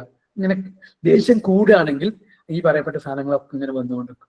അതായത് കിഡ്നിയുടെ പരിസരത്ത് 2 ഹോർമോണുകൾ പ്രധാനമായിട്ടുണ്ടാവും. ഒന്ന് എപ്പിനെഫ്രിക്, 2 കോർട്ടിസോൾ. ഇത് രണ്ടും കിഡ്നിയുടെ പരിസരത്താണ് ഉണ്ടാവുക. അതിപ്പോ ഇതിന്റെ ദേഷ്യം കൂടുമ്പോൾ ഇതിന്റെ പ്രൊഡ്യൂസ് കൂടിക്കൊണ്ടേയിരിക്കും. അപ്പൊ ദേഷ്യം നമുക്ക് കൂടും. ആ ദേഷ്യം കൂടിക്കൊണ്ട് നമുക്ക് ഇരുന്ന് സംസാരിക്കുന്ന ആളാണെങ്കിൽ ഒന്ന് നിന്നാലും മതി, 2 പ്രാവശ്യം നടന്നാൽ മതി.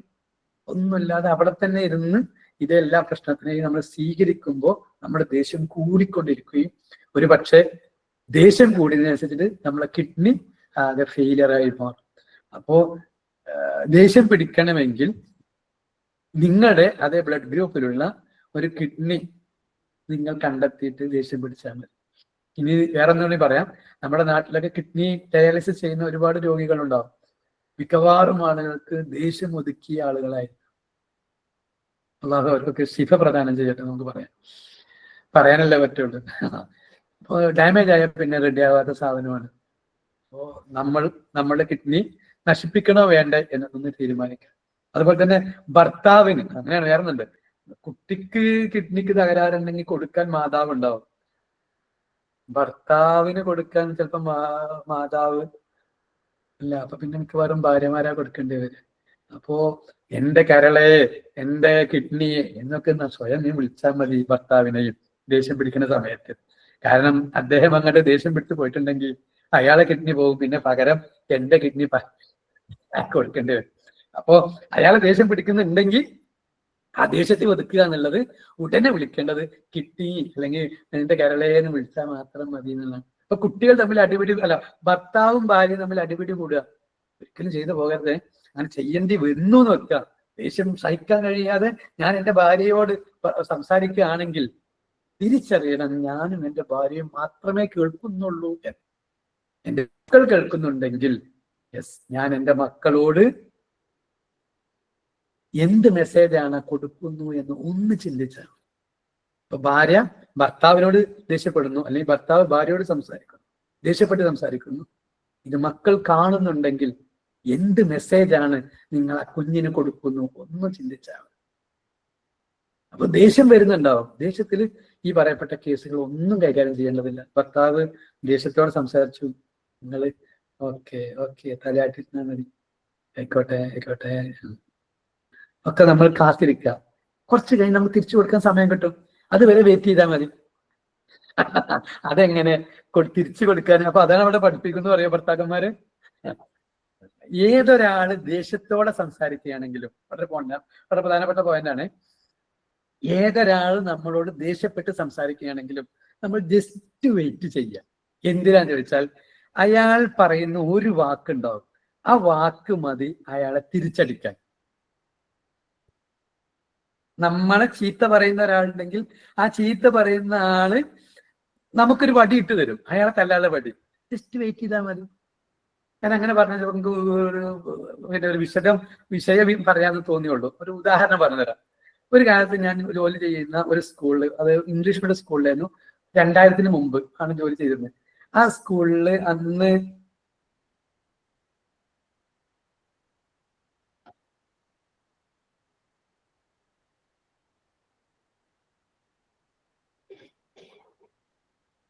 എന്നെ കേൾക്കുന്നുണ്ടോ? ആ കേൾക്കുന്നുണ്ടല്ലോ. ഓ കേൾക്കണുണ്ട്. വന്നു. കേൾക്കുന്നുണ്ട്. ചെറിയ റേഞ്ചിന്റെ ഇഷ്യൂ ഉണ്ട്, ചെറുതായിട്ട് സ്റ്റില്ലായിട്ട് തന്നെ. അത് എന്റെ ഫോണുകളിലേക്ക് ചില ആളുകൾ വിളിക്കുന്നത് കൊണ്ട് പറ്റിയതാണ് കേട്ടോ. ഇടയിലിടയിൽ സ്റ്റെക്ക് വരുന്നുണ്ട്. ഓക്കെ, അത് നിങ്ങളുടെ ഒരു സഹായമായിട്ട് കണക്ക് കൂട്ടിയാൽ മതി. വീട്ടാധാരൊക്കെ ഉണ്ട് ഇവിടെ, സമാധാനമുണ്ട്, അൽഹംദുലില്ലാ. അപ്പൊ പറഞ്ഞു വന്ന പോയിന്റ്, ആ സ്കൂളിൽ വർക്ക് ചെയ്യുന്ന സമയത്ത് അന്നത്തെ കാലത്ത് ഇംഗ്ലീഷ് മീഡിയം സ്കൂൾ എന്നൊക്കെ പറഞ്ഞാൽ വീട്ടിൽ നിന്ന് പിന്നെ കുട്ടി ബസ്സിൽ പോകുക എന്നൊക്കെ പറഞ്ഞാൽ വലിയ പണക്കാരുടെ മക്കൾ മാത്രം പോകുന്ന ഒരു സാഹചര്യമായിരുന്നു. ഞങ്ങൾ മലപ്പുറം ജില്ലയിലൊക്കെ ഉണ്ടായിരുന്നു. ഞാൻ മലപ്പുറം ജില്ലയിലെ ആളാണ്. അപ്പോ ആ സാഹചര്യത്തിൽ കുട്ടീനെ നിർത്താതെ കുട്ടിയെ വീട്ടിലെ റോഡ് സൈഡിൽ കാത്തു നിൽക്കെ ഈ ബസ് നിർത്താതെ പോയി. അപ്പൊ നാട്ടുകാരുടെ മുന്നിൽ ഈ പറയപ്പെട്ട മാതാവും പിതാവും ഒക്കെ വഷളായി നിൽക്കുന്നു എന്നൊരു സാഹചര്യം ഉണ്ടാകുമ്പോൾ നേരെ വീട്ടിൽ വന്ന് ലാൻഡ് ഫോൺ ആണോ വന്ന് ലാൻഡ് ഫോണിൽ സ്കൂളിൽ വിളിച്ചിട്ട് ചീത്ത പറയാണ്. നിങ്ങൾ എന്താണ് ഉദ്ദേശിച്ചിട്ടുള്ളത്? ഫീസ് തന്നിട്ടല്ലേ നിങ്ങൾ പഠിപ്പിക്കുന്നത്? നമുക്ക് കുറെ ചീത്തകള് സ്കൂളിൽ ആരാണോ ഫോൺ എടുക്കുന്നു ആ ആള് കേൾക്കുന്ന രീതിയിൽ അങ്ങനെ സംസാരിച്ചുകൊണ്ടിരിക്കുകയാണ്. അപ്പൊ നിങ്ങളുടെ പ്രിൻസിപ്പൾ ആയിരുന്നു അന്ന് ഫോൺ എടുത്തത്. അപ്പൊ ഈ പറഞ്ഞതുപോലെ അദ്ദേഹം വെയിറ്റ് ചെയ്തു, എല്ലാ വാക്കുകളും കേൾക്കാൻ വേണ്ടിയിട്ട് മുഴുവൻ കേട്ട് ഒന്നും മിണ്ടാതെ. ആ വാക്കിനിടയിൽ ഞാൻ നേരത്തെ പറഞ്ഞ ദേഷ്യം പിടിച്ച് സംസാരിക്കുന്ന ആൾ അയാളെ തല്ലാനുള്ള വടി നമ്മളെ ഏൽപ്പിക്കും. ആ വടിയെ വെയിറ്റ് ചെയ്താൽ മതി. അദ്ദേഹം വെയിറ്റ് ചെയ്തു. പ്രൊഫസർ ഇ മുഹമ്മദ് സാറായിരുന്നു ആണ് അന്ന് ഫോൺ എടുത്ത പ്രിൻസിപ്പൾ. ആ ഫോൺ എടുത്തും തിരിച്ചുകൊണ്ട് നിന്നു. എന്താണ് ചീത്തയാണ് പറയണമെന്നുള്ള നമുക്ക് കേട്ടാൽ മനസ്സിലാവും. കാരണം അത്രയും ഒരു നല്ല ഫോണായിരുന്നു അന്നുണ്ടായിരുന്നത്. അതുകൊണ്ട് ചീത്തയാണ് പറയണമെന്ന് മനസ്സിലായുണ്ട്. പക്ഷെ ഇദ്ദേഹം ചിരിക്കുകയാണ്. ഞങ്ങൾക്ക് അത്ഭുതമായി അദ്ദേഹം ചിരിക്കണം.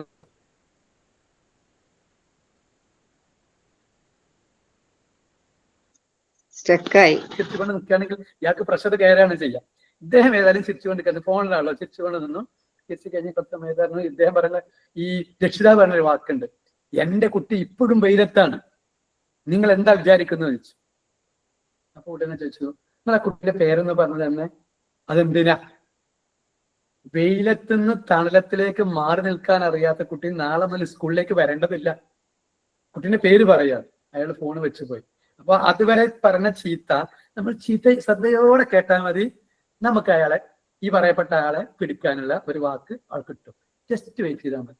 അപ്പൊ നമ്മൾ ആ വാക്കിന് കേട്ട് നമ്മളും പ്രഷർ കയറുകയാണെങ്കിൽ അറിയണേ കരളെ കിഡ്നിയെ നീ പോകുന്നുണ്ട് എന്ന ധാരണ. അപ്പൊ നമുക്ക് പ്രഷർ കയറണ്ട. മക്കളോടാണെങ്കിൽ പോലും ഇപ്പോ ഞാൻ കുട്ടികളോട് പറഞ്ഞൊരു വാക്കുണ്ട്, മക്കൾ നമുക്ക് വല്ലാത്ത ഇഷ്ടമാണ്, ജീവനാണ്. എന്താ പറയാ, എന്തൊക്കെ പറയാൻ പറ്റുമോ അതൊക്കെയാണ് നമ്മുടെ മക്കൾ നമുക്ക്. ആ മക്കള് വൈകുന്നേരം സ്കൂളിൽ വിട്ടിട്ട് എത്തേണ്ടത് 5:30 മണിക്കാണ് വീട്ടിലെത്തണം. കുട്ടി 6 മണിയായി എത്തിയില്ല, 6:30 എത്തിയില്ല, 8 മണിയായി എത്തിയില്ല. നിങ്ങളാകെ പ്രശ്നം കയറി, പ്രഷർ കയറി. നിങ്ങളുടെ ആങ്ങളമാര് വന്നു, നാട്ടുകാരെല്ലാം വന്നു, പോലീസ് വന്നു, കുട്ടിയെ അന്വേഷിക്കുകയാണ്. നിങ്ങളാണെങ്കിലും അന്ന് ഭക്ഷണം കഴിച്ചിട്ടില്ല. നിങ്ങളാണെങ്കിൽ ബാത്റൂമിൽ വരെ പോയിട്ടുണ്ടാവില്ല. കാരണം അത്രയും ടെൻഷൻ കയറിയിട്ടുണ്ടെങ്കിൽ ഈ പറയപ്പെട്ട സാധനങ്ങളൊന്നും നമുക്ക് ആവശ്യം ഉണ്ടാവില്ല. ഒന്നും ആവശ്യം ഉണ്ടാവില്ല. കുറച്ച് കഴിഞ്ഞു ഒരു 9:30-10 മണിയായപ്പോ കുട്ടി ഇങ്ങനെ വാതിലിന്റെ സൈഡിൽ നിന്ന് എഴുന്നേറ്റിട്ട് വരികയാണ്. അപ്പോ മാതാവാണ് അത് ആദ്യം കാണുന്നത്. നാട്ടുകാരെ എന്താ കേൾക്കുന്നുണ്ടാവുക? സ്നേഹത്തോടെ ഉമ്മ അവനോട് പറയണം, മോനെ എടോ നിന്നെ കാണാനായിട്ട് ഞാൻ ആകെ സങ്കടപ്പെട്ടു. ഞാനാണെങ്കിൽ കൈ കഴുകിയിട്ടില്ല, കുളിച്ചിട്ടില്ല, മുഖം കഴുകിയിട്ടില്ല, നിസ്കരിച്ചിട്ടില്ല, ഭക്ഷണം കഴിച്ചിട്ടില്ല എന്ന് പറയോ? അതോ കുഞ്ഞിന്റെ എന്താ പറയാ വന്ന ആംബുലൻസിനെ ഒന്നും കൂടെ വിളിച്ചിട്ട് കുട്ടിനെ ഹോസ്പിറ്റലിൽ കൊണ്ടുപോകേണ്ട സാഹചര്യം ഉമ്മ ഉണ്ടാക്കുമോ? ആ സൈസ് അടിയായിരിക്കും പിന്നെ കൊടുക്കുന്നുണ്ടാവുക. ദേഷ്യമാണെങ്കിൽ ദേഷ്യം പ്രകടിപ്പിക്കണം, സങ്കടമാണെങ്കിൽ സങ്കടം പ്രകടിപ്പിക്കണം. പക്ഷെ ദേഷ്യം പ്രകടിപ്പിച്ചാൽ ആ കുട്ടിക്കൊരു വലിയ മുറിവായി മാറുമെന്നതിൽ ഒരു തർക്കവുമില്ല. അപ്പൊ നമ്മൾ എന്താ ചെയ്യേണ്ടതെന്ന് വെച്ചാൽ, കുട്ടിക്ക് സ്നേഹമാണ് കൊടുക്കാൻ ആഗ്രഹിക്കുന്നുണ്ടെങ്കിൽ നിങ്ങളുടെ ഉള്ളിൽ വരുന്ന വികാരം എന്താണോ അതാണ് പ്രകടിപ്പിക്കേണ്ടത്. കുട്ടിയെ കാണാത്ത മാതാവിന്റെ മുന്നിലേക്ക് കുട്ടി എത്തുമ്പോ ഒരു സന്തോഷമാണ്, കെട്ടിപ്പിടിച്ചതാണ്. നിന്നെ കാണാത്ത സങ്കടം എത്ര വന്നു, ആ സങ്കടത്തെ കുറിച്ചാണ് കുഞ്ഞിനെ ബോധ്യപ്പെടുത്തേണ്ടത്.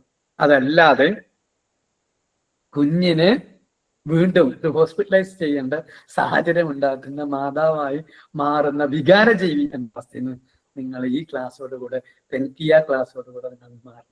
കുട്ടിക്ക് സ്നേഹമാണ് നിങ്ങളുടെ ഉള്ളിലെങ്കിൽ സ്നേഹം പ്രകടിപ്പിക്കണം. എങ്ങനെ പ്രകടിപ്പിക്കണം എന്ന് ചോദിച്ചാൽ, നേരത്തെ നിങ്ങളോട് പറഞ്ഞില്ലേ 5 രീതിയിൽ. ഇങ്ങനെ കുട്ടിക്ക് കാണാൻ കഴിയണം സ്നേഹനിധിയായ ഉമ്മയെ. എവിടെ? നമുക്ക് തിരക്ക് പിടിച്ച, പ്രത്യേകിച്ച് രാവിലെയൊക്കെ കുട്ടീനെ മദ്രസയ്ക്ക് എണീപ്പിക്കലുണ്ട്. കുട്ടിക്ക് ഏറ്റവും നിർണായകമായ സമയമാണ് ഒന്ന് കുട്ടി ഉറങ്ങാൻ പോകുന്ന സമയം, കുട്ടി ഉറക്കിൽ നിന്ന് എഴുന്നേൽക്കുന്ന സമയവും. നമ്മളെ മക്കൾ, മുതിർന്ന മക്കളൊക്കെ എപ്പോഴാ കിടന്ന് ഉറങ്ങുന്നേ എന്ന് മിക്കവാറും വീടുകളിൽ അറിയില്ല എന്നുള്ളതാണ്. മാതാവും പിതാവും ഒക്കെ 9 മണിയാകുമ്പോഴൊക്കെ ഉറങ്ങും. കുട്ടി 2 മണിക്കും 3 മണിക്കൊക്കെ ഓൺലൈനിൽ ഉണ്ടാവും ചെയ്യും. കുട്ടി ഉറങ്ങുന്നത് സുബഹിക്ക് ശേഷമാണ്. അല്ലെങ്കിൽ സുബഹി എന്താന്ന് അറിയാത്ത കുട്ടികളുടെ ലോകമുണ്ട്. നമ്മളെ കുടുംബത്തിലൊന്നും അങ്ങനെ ഇല്ല. അത് തന്നെയാണ് അൽഹംദുലില്ലാ നിങ്ങൾക്ക് അങ്ങനെ ഇരിക്കാനുള്ള ഒരു ഭാഗ്യം ഉണ്ടായിരുന്നു. അതിന്റെ കാരണം തന്നെ അവൻ പറഞ്ഞു വന്നത്, ഈ കുട്ടിയെ ഉറങ്ങാൻ പോകുന്ന സമയത്തും കഥകളൊക്കെ പറഞ്ഞ് റസൂലുള്ളാഹി സ്വല്ലല്ലാഹു അലൈഹി വസല്ലമിന്റെയും സ്വഹാബാക്കളുടെയും അംബിയാ മുർസലുകളുടെയും അതുപോലെ തന്നെ ഔലിയാക്കളുടെയും ഒക്കെ കഥകൾ പറഞ്ഞു കൊടുത്ത് നമ്മളെ കൂടെ അവരോടൊപ്പം കിടന്ന്, പ്രത്യേകിച്ച് ഈ 8 വയസ്സ് വരെ കുട്ടികൾ കഥ കേൾക്കാൻ ഇഷ്ടമായിരിക്കും. ഒരേ കഥ വീണ്ടും വീണ്ടും പറയുന്നുള്ളൂ. എന്നാലും 2-3 വയസ്സായ കുട്ടിക്ക് വീണ്ടും ഒരേ കഥ വീണ്ടും വീണ്ടും പറയുന്നൊന്നും ബുദ്ധിമുട്ടുണ്ടാവില്ല. ഇന്നലെ നിങ്ങൾ കാക്കയുടെയും പൂച്ചയുടെയും കഥ പറഞ്ഞിട്ടുണ്ടെങ്കിൽ നാളെ കുറുക്കന്റെയും പൂച്ചയുടെയും കഥ പറഞ്ഞാൽ മതി. 2 കഥ ഒന്നെ കഥയിലൊന്ന് മാറ്റിയാൽ മതി. പക്ഷെ ആ കുട്ടിക്ക് കേൾക്കാനുള്ള താല്പര്യമുള്ള സമയത്ത് നമ്മൾ പറഞ്ഞു കൊടുക്കാൻ നമുക്ക് സമയമുണ്ടാവണം. നമുക്ക് സമയമില്ലെങ്കിൽ ആ കുട്ടിയെ അറ്റ്ലീസ്റ്റ് ചേർത്ത് പിടിക്കെങ്കിലും വേണം. ഇപ്പൊ നിങ്ങൾ ഈ ക്ലാസ് കേൾക്കുമ്പോൾ നിങ്ങളെ മക്കൾ നിങ്ങൾ അടുത്തുണ്ടെങ്കിൽ അവരൊന്ന് ചേർത്ത് പിടിക്കുക. അവരെ നിങ്ങൾ അകറ്റി നിർത്തുന്നു വേണം, ചേർത്ത് നിർത്താൻ. കൂടെ തോള് കൈയിടുക. ഇപ്പൊ കൗൺസിലിങ്ങിന് വരുന്ന, പ്രത്യേകിച്ച് പ്രണയത്തിലൊക്കെ പെട്ട രക്ഷിതാക്കൾ കൊണ്ടുവരുന്ന മക്കളോട് ചോദിക്കുന്ന ചോദ്യമുണ്ട്. അവര് കുട്ടിന്റെ കേസ് ഇങ്ങനെ പറയും, ആ ചെക്കനെയാണ് പ്രേമിച്ചത്, ഇവളെയാണ് പ്രേമിച്ചതെന്നൊക്കെ പറഞ്ഞ് മക്കളെ കുറ്റപ്പെടുത്തുന്ന രക്ഷിതാക്കളെ മുന്നിൽ നിന്ന് ഞാൻ ചോദിക്കാറുള്ളത്, നിങ്ങളൊന്ന് മോനെ അല്ലെങ്കിൽ മോളെ ഒന്ന് അടുത്തേക്ക് ഇരുന്നേന്ന് പറയും. കുഞ്ഞിന്റെ അടുത്തേക്ക് ഒന്ന് ചേർന്ന് നീക്കാൻ വേണ്ടി പറയും. കുഞ്ഞിനോട് ഒന്നും കൂടെ പിതാവിന്റെ അടുത്തേക്ക് ഇരിക്കാൻ വേണ്ടി പറയും. എന്നിട്ട് കൈ ഒന്ന് തോളിലിടാൻ വേണ്ടി പറയും. പ്രത്യേകിച്ച് നമ്മുടെ മുസ്ലിം സമുദായത്തിലെ പെൺകുട്ടികളുടെ തോളിൽ കൈയിടാത്ത രക്ഷിതാക്കൾ, പിതാക്കളുടെ കാലമാണ് ഇവിടെ. സ്വന്തം മകളെ തോളിൽ നിന്ന് കൈയിടാൻ ഈ പിതാവിന് കഴിയില്ലെങ്കിൽ, ആൺകുട്ടിയുടെ തോളിൽ കഴിയിടാൻ മാതാവിന് കഴിയുന്നില്ലെങ്കിൽ പിന്നെന്താ? 17 വയസ്സ് വരെ നിങ്ങൾക്ക് ക്ലാസ്സിൽ കിട്ടിയിട്ടുണ്ട്. ആദ്യത്തെ 7 വയസ്സ് വരെ കുട്ടിയോടൊപ്പം കളിക്കാൻ കഴിയുന്ന രക്ഷിതാവ് നമ്മളാവണം. ഈ 7 കഴിഞ്ഞ് 14 ആകുമ്പോൾ കുട്ടിയെ മര്യാദ പഠിപ്പിക്കുന്ന രക്ഷിതാവ് നമ്മളാണ്. അവിടെ അടിക്കണം നിർബന്ധമൊന്നുമില്ല. ഇത് അങ്ങനെയല്ലടാ, അത് ഇങ്ങനെയാണെന്ന് പറഞ്ഞു കൊടുക്കുന്ന, സ്നേഹത്തോടെ പറഞ്ഞു കൊടുക്കുന്ന ഒരു രക്ഷിതാവ് നമ്മളാവണം. ആ 14 കഴിഞ്ഞ് പിന്നെ 21 വയസ്സ് വരെ അവന്റെ ബെസ്റ്റ് ചങ്ങാതി നമ്മളാവണം. നമ്മൾ കൈയിടണം. ഓവർ ടെൻഷൻ അനുഭവിക്കുന്നതാണെന്ന് നിങ്ങൾ കൗമാരക്കാരെ കുറിച്ച് മനസ്സിലാക്കിയപ്പോൾ മനസ്സിലാക്കിയിട്ടുണ്ടാവും. നമ്മൾ അനുഭവിച്ച അനുഭവങ്ങളൊന്നുമല്ല നമ്മളെ മക്കൾ അനുഭവിക്കുന്നത്. അവരുടെയൊക്കെ അവസ്ഥ വല്ലാത്തതാണ്. അതോടൊപ്പം പ്രത്യേകിച്ച് നിങ്ങളോടൊന്ന് പറയാനുള്ള ഒരു കാര്യം, നിങ്ങൾ നിങ്ങളുടെ മക്കളുടെ ബാഗ് LKG പോകുന്ന അല്ല LKGക്ക് മുമ്പുള്ള പ്രീ പ്രൈമറി പറഞ്ഞേക്കുന്നുണ്ടെങ്കിൽ ആ കാലം മുതൽ ഡിഗ്രിക്ക് പോവുകയാണെങ്കിലും നിങ്ങൾ ആ കുട്ടിയുടെ ബാഗിൽ ഇടയ്ക്കൊന്ന് പരിശോധിക്കണം. കാരണം കഴിഞ്ഞ ദിവസം ഉണ്ടായ ഒരു കേസ് നിങ്ങളെ ശ്രദ്ധയിൽപ്പെടുത്താം.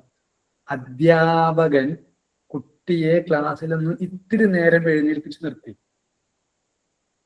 നീ എഴുതിയില്ല, ഹോംവർക്ക് എഴുതിയില്ല അല്ലേ എന്ന് പറഞ്ഞിട്ട് അവിടെ നിർത്തി, ഇരിക്കാൻ പറഞ്ഞില്ല. കുറച്ച് കഴിഞ്ഞപ്പോ കുട്ടിയോട് ഇരിക്കാൻ വേണ്ടി പറഞ്ഞു, പക്ഷെ കുറച്ച് സമയം ആ കുഞ്ഞ് നിന്നു എന്നാണ് കേസ്. എന്നോട് ഞാൻ എഴുതാത്തതിന് ഇത്തിരി നേരം എന്റെ ക്ലാസ്സിലെ കൂട്ടുകാരെ മുന്നിൽ എഴുന്നേൽപ്പിച്ച് നിർത്തി എന്നതിന് അവൻ ചെയ്ത പണി എന്താണെന്നറിയോ? ടീച്ചറുടെ ബാഗില് MDMA 2000 കൊടുത്ത സാധനം കിട്ടും, അത് ഇവിടുന്ന് വെച്ചു. 2000 വലിയ കൂടുതൽ സാധനം കിട്ടും, അത് വെച്ചു. എന്നിട്ട് ബംഗാളികളുടെ ഫോണിൽ നിന്നും എക്സൈസ് ഡിപ്പാർട്ട്മെന്റിലെ ഹെഡിന് വിളിച്ചിട്ട് വിവരം കൊടുക്കുക, ഈ ടീച്ചറെ ബാഗില് ഈ സാധനമുണ്ട് എന്ന് പറഞ്ഞിട്ട്. അപ്പോ അങ്ങനെ ഒരുള്ള ലോകത്ത് ഈ ഇങ്ങനെയുള്ള കേസ് വെച്ച് കഴിഞ്ഞിട്ടാണ് നമ്മൾ തിരിച്ചറിയുന്നത്. കുട്ടി വിളിച്ചു പറഞ്ഞു, ഇതാണെങ്കിൽ കൂടുതൽ 10 ഗ്രാമിന് മേലുണ്ടെങ്കിൽ മിനിമം 10 വർഷം ഈ ടീച്ചർക്ക് പുറത്തിറങ്ങാൻ ഇട്ടുവിടും, അങ്ങനത്തെ കേസിലേക്ക്. അപ്പോൾ നിസ്സാര കേസിന് പ്രതികാരം ചെയ്യുന്ന മക്കൾ ഉണ്ടെങ്കിൽ അവരുടെ ചങ്ങാതിമാരെയും കൊടുക്കുന്ന പരിപാടിയും അവരുടെ ഉള്ളിലുണ്ട്. അപ്പൊ അതുകൊണ്ട് ബാഗ് നമ്മുടെ കുട്ടിയുടെ സുരക്ഷയ്ക്ക് വേണ്ടിയിട്ട് നമ്മളും ചെക്ക് ചെയ്യാം, കുട്ടിയോടും ചെക്ക് ചെയ്യാൻ വേണ്ടി പറയുകയും ചെയ്യാം. കുട്ടി കാണാതെ ചെക്ക് ചെയ്യലല്ല, കുട്ടിയെ സംശയം ഉണ്ടെന്ന് തോന്നുകയാണെങ്കിൽ കുട്ടി കാണാതെ ചെക്ക് ചെയ്യുക. പക്ഷെ ആ സംശയം ബലപ്പെടുത്തുന്ന പരിപാടിയാകും എങ്ങനെ കുട്ടിയെ അങ്ങനെ സ്ഥിരമായിട്ട് ഒരു കള്ളനാക്കി മാറ്റുന്നതിന് തുല്യമായിരിക്കും നമ്മൾ നേരത്തെ പറഞ്ഞ ഈ കുട്ടി കാണാതെ പരിശോധിക്കുന്നത്. കുട്ടി അറിഞ്ഞാൽ പിന്നെ കുട്ടി നമ്മൾ തമ്മിൽ അകലാനുള്ള സാധ്യത ഉണ്ടാവും. അപ്പോ എവിടെയെങ്കിലും എനിക്ക് എൻ്റെ കുട്ടിയോട് 100% ഇഷ്ടമാണ്, ആ 100% ഇഷ്ടമുള്ള സമയത്ത് കുട്ടിയോട് എനിക്കൊരു ഇത്തിരി അകൽച്ച വന്നിട്ടുണ്ടെങ്കിൽ, അകൽച്ച മാനസികമായി അകൽച്ച വന്നിട്ടുണ്ടെങ്കിൽ നിങ്ങൾ ഉടനെ ഒരു കൗൺസിലറെ കാണണം. ഒരിക്കലും നിങ്ങൾ രക്ഷിതാവായ നിങ്ങൾ, ചെറിയ കുട്ടിയാവട്ടെ മുതിർന്ന കുട്ടിയാവട്ടെ, കുട്ടിയുടെ പോസിറ്റീവ് അല്ലാതെ ഒരു കാര്യം വേറൊരാളോട് പറയുന്നതും നിങ്ങൾ ഒഴിവാക്കണം.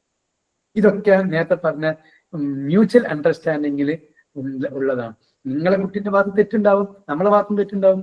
എന്റെ കുട്ടീനെ തെറ്റ് ഞാൻ എൻ്റെ ആങ്ങളയോടാ പറയുന്നത്, എന്റെ കുട്ടിയുടെ അഭിമാനത്തെയാണ് ഞാൻ നശിപ്പിക്കുന്നത് എന്ന ചിന്ത മാതാവിനും പിതാവിനും ഉണ്ടായാൽ മതിയാവും. അങ്ങനെ പറയേണ്ടി വരികയാണെങ്കിൽ നമ്മളൊരു കൗൺസിലർ മുന്നിൽ പോയിട്ട് പറയേണ്ടത്, എൻ്റെ കുട്ടിക്ക് ഇങ്ങനെ പ്രയാസമുണ്ട്, രക്ഷിതാവായ എനിക്കുള്ളൂ എൻ്റെ ഉത്തരവാദിത്തം, അതുകൊണ്ട് ഞാൻ എൻ്റെ കുട്ടിയോട്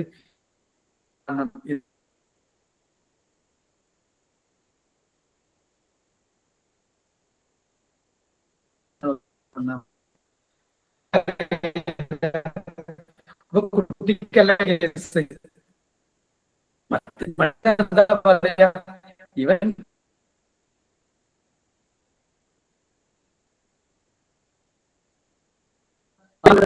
നമ്മളെ കുട്ടികൾ മിക്കവാറും ഇതേപോലെ തന്നെ കൗൺസിലർ മുന്നിൽ ഒന്നും പോകണ്ട, നിങ്ങൾ നിങ്ങളെ കുട്ടിയോടൊപ്പം ഇത്തിരി നേരം എന്നൊന്ന് സംസാരിച്ചാൽ മാത്രം മതി.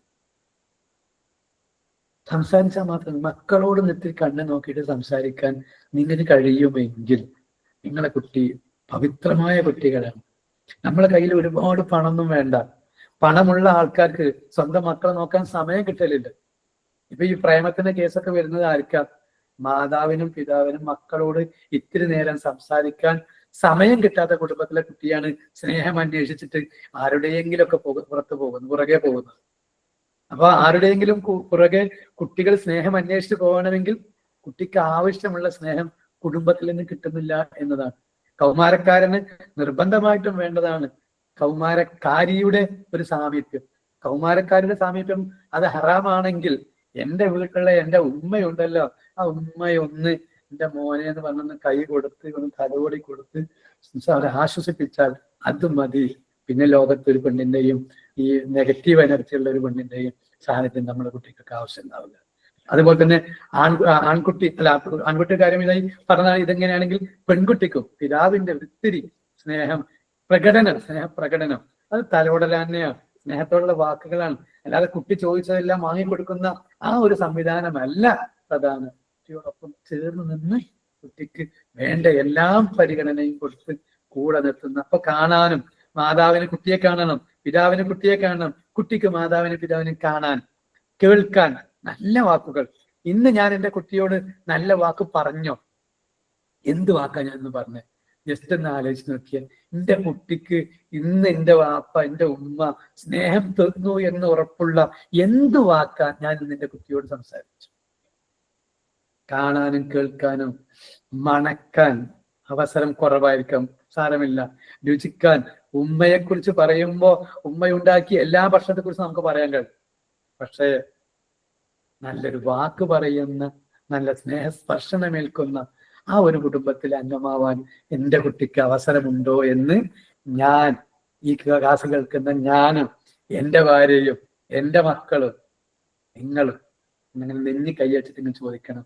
പറ്റുമെങ്കിൽ ഇന്ന് ഒരുമിച്ച് ഭക്ഷണം കഴിക്കുമ്പോൾ മക്കളോട് ചോദിക്കണം, മക്കളെ നിങ്ങളോട് എന്ത് വാക്ക് ഓരോ കുട്ടിയോടും ചോദിക്കാൻ പറ്റുമെങ്കിൽ എന്ത് വാക്കാണ് ഉമ്മ പറഞ്ഞതിൽ മോക്ക് വിഷമമായത്, മോന് വിഷമമായതെന്ന് ചോദിച്ചാൽ മതി. മിക്കവാറും ഒന്നുമില്ല എന്ന് പറയുമെങ്കിലും കാലങ്ങൾക്ക് ശേഷവും അവരുടെ മൈൻഡിൽ ആ വസ്തുത ഉണ്ടാകുമെന്നതാണ്. ഇപ്പോൾ കഴിഞ്ഞ ദിവസമൊക്കെ വന്ന കൗൺസിലിംഗ് കേസുകളിലെ ചില കേസുകൾ കൈകാര്യം ചെയ്യുമ്പോൾ നിസ്സാരമായി ചോദിക്കുന്ന, നിനക്ക് ഇത്ര സമയമായില്ലേ, ഒന്ന് കുളിച്ചുകൂടെ എന്ന ചോദ്യം ചോദിക്കലിന് അതുപോലും കുട്ടികൾക്ക് പ്രശ്നമാണ്. അപ്പോൾ ആ കുട്ടികൾക്ക് തന്നെ എത്ര പേരിടാറുണ്ട്? സാധാരണ ജന്മത്തിൽ ജനിക്കുന്ന സമയത്ത് 1 or 2 പേര് ചേർത്തിട്ടുണ്ട്. ആ പേര് എപ്പോഴാണ് നിങ്ങൾ വിളിക്കുക? ആ കുട്ടിക്ക് അറിയോ എൻ്റെ പേര് ഇതാണെന്നുള്ളത്? കുട്ടിയെ സ്കൂളിൽ വിളിക്കുമ്പോ അല്ലെങ്കിൽ നേരത്തെ പറഞ്ഞ പ്രീ പ്രൈമറിയിൽ പേര് വിളിക്കുന്ന സാഹചര്യത്തില് കുട്ടി ഇങ്ങനെ ആലോചിക്കും, എന്റെ പേര് തന്നെയാണോ, ആരുടെ പേരാ പേര്? കുട്ടിയെ നിങ്ങൾ വേറെ എപ്പോഴാണ്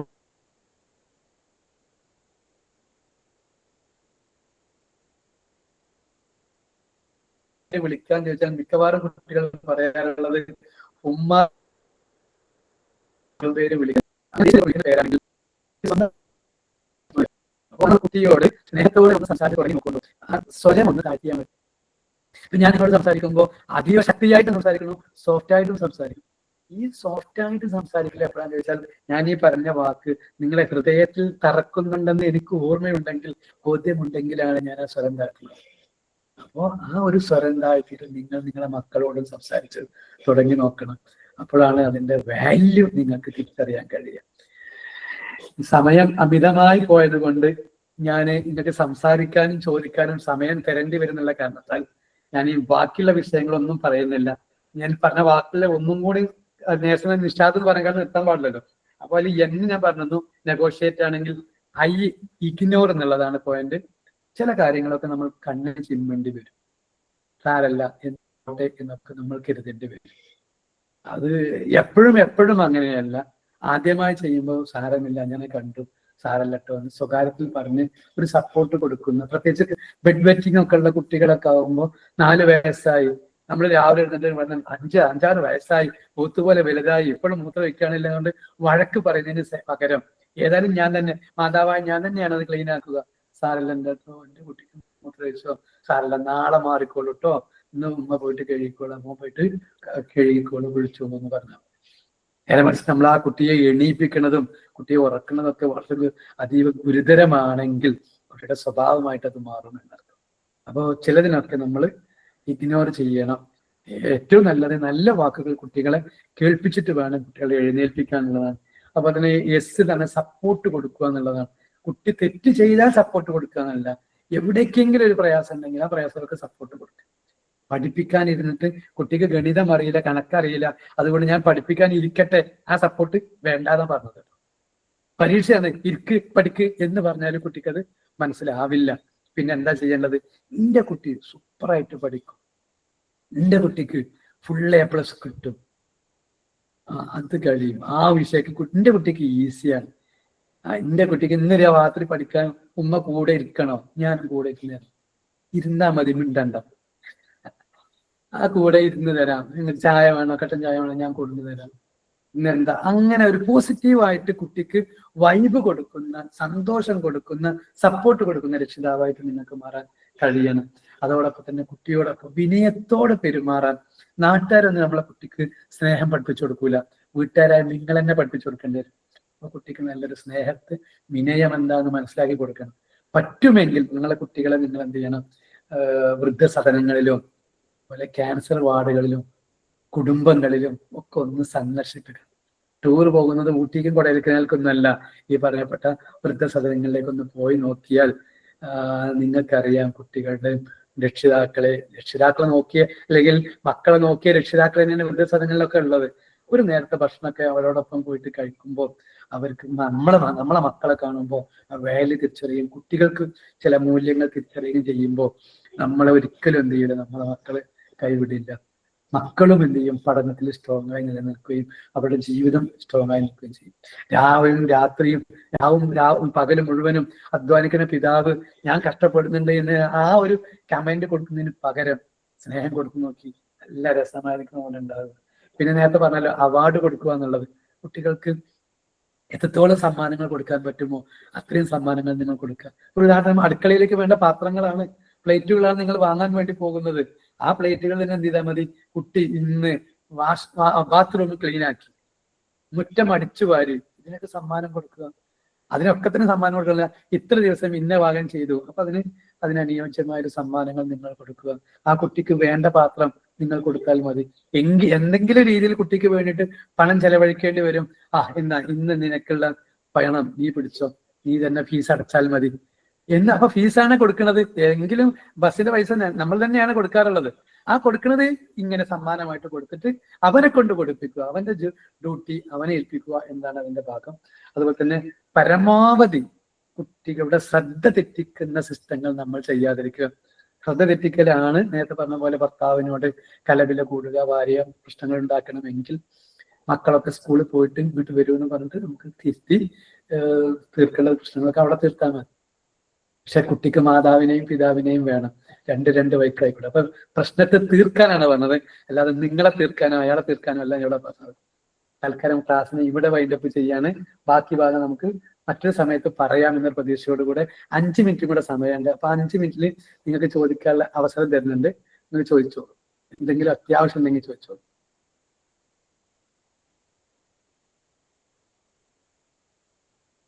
ആർക്കും ചോദിക്കാനില്ല എന്നുള്ളതാണ് എൻ്റെ സമാധാനം. എന്നാ ക്ലാസ്സിനെ കുറിച്ച് പോസിറ്റീവായിട്ട് എന്തെങ്കിലും പറയണമെങ്കിൽ പറഞ്ഞോളൂ. വലിയ ആൾക്കാരോടൊക്കെ ഇപ്പൊ എന്താ പറയാ, അങ്ങനെ ഉണ്ടായതാണ് സമാധാനമാണ്. നല്ല ക്ലാസ് ആയിരുന്നു. അൽഹംദുലില്ലാ അൽഹംദുലില്ലാ. നമ്മൾ വലിയ മക്കളോട് എന്താ പറയാ മിണ്ടാതിരിക്കണേ. വലിയ മക്കളോട് എന്ത് ചെയ്യണം, വലിയ മക്കൾക്കാണ് ശരിക്കും നമ്മുടെ സപ്പോർട്ട് വേണ്ടത്. അവരോടൊപ്പം ഇരുന്നാ മതി. ഇങ്ങോട്ട് വന്നത് നമുക്ക് കുറച്ചേരി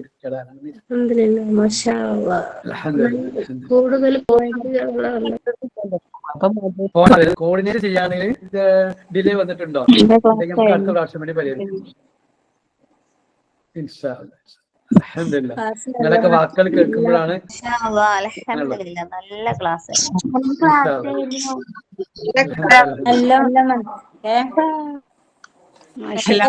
നല്ലൊരു ക്ലാസ് ആയിരുന്നു. ഒരു കാര്യത്തിനിടയിൽ ഇങ്ങനത്തെ ക്ലാസ് കിട്ടിയിട്ടില്ല.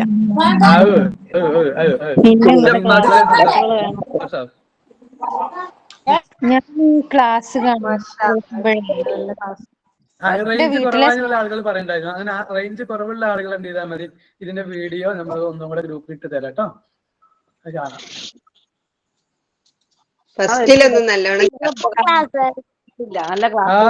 Thank you. ഒരു സുന്ദരിക്കുട്ടി പറഞ്ഞല്ലോ, ആരാണ് പറഞ്ഞേ? വാവാ, നല്ല ക്ലാസ് ആണ്. കുറച്ച് ടൈമും കൂടി കൂട്ടിയെടുത്താണ് അതാ പറയാനുള്ളത്. നന്നായിരുന്നു അല്ലേ? പക്ഷെ എനിക്ക് അടുത്ത ക്ലാസ് നല്ല മെച്ചല്ലേ? അൽഹംദുലില്ലാ അൽഹംദുലില്ലാ. നല്ല ക്ലാസ് ആയിരുന്നു. അൽഹംദുലില്ലാ. നല്ല ക്ലാസ് ആയിരുന്നു. അടിപൊളി ക്ലാസ് ആയിരുന്നു.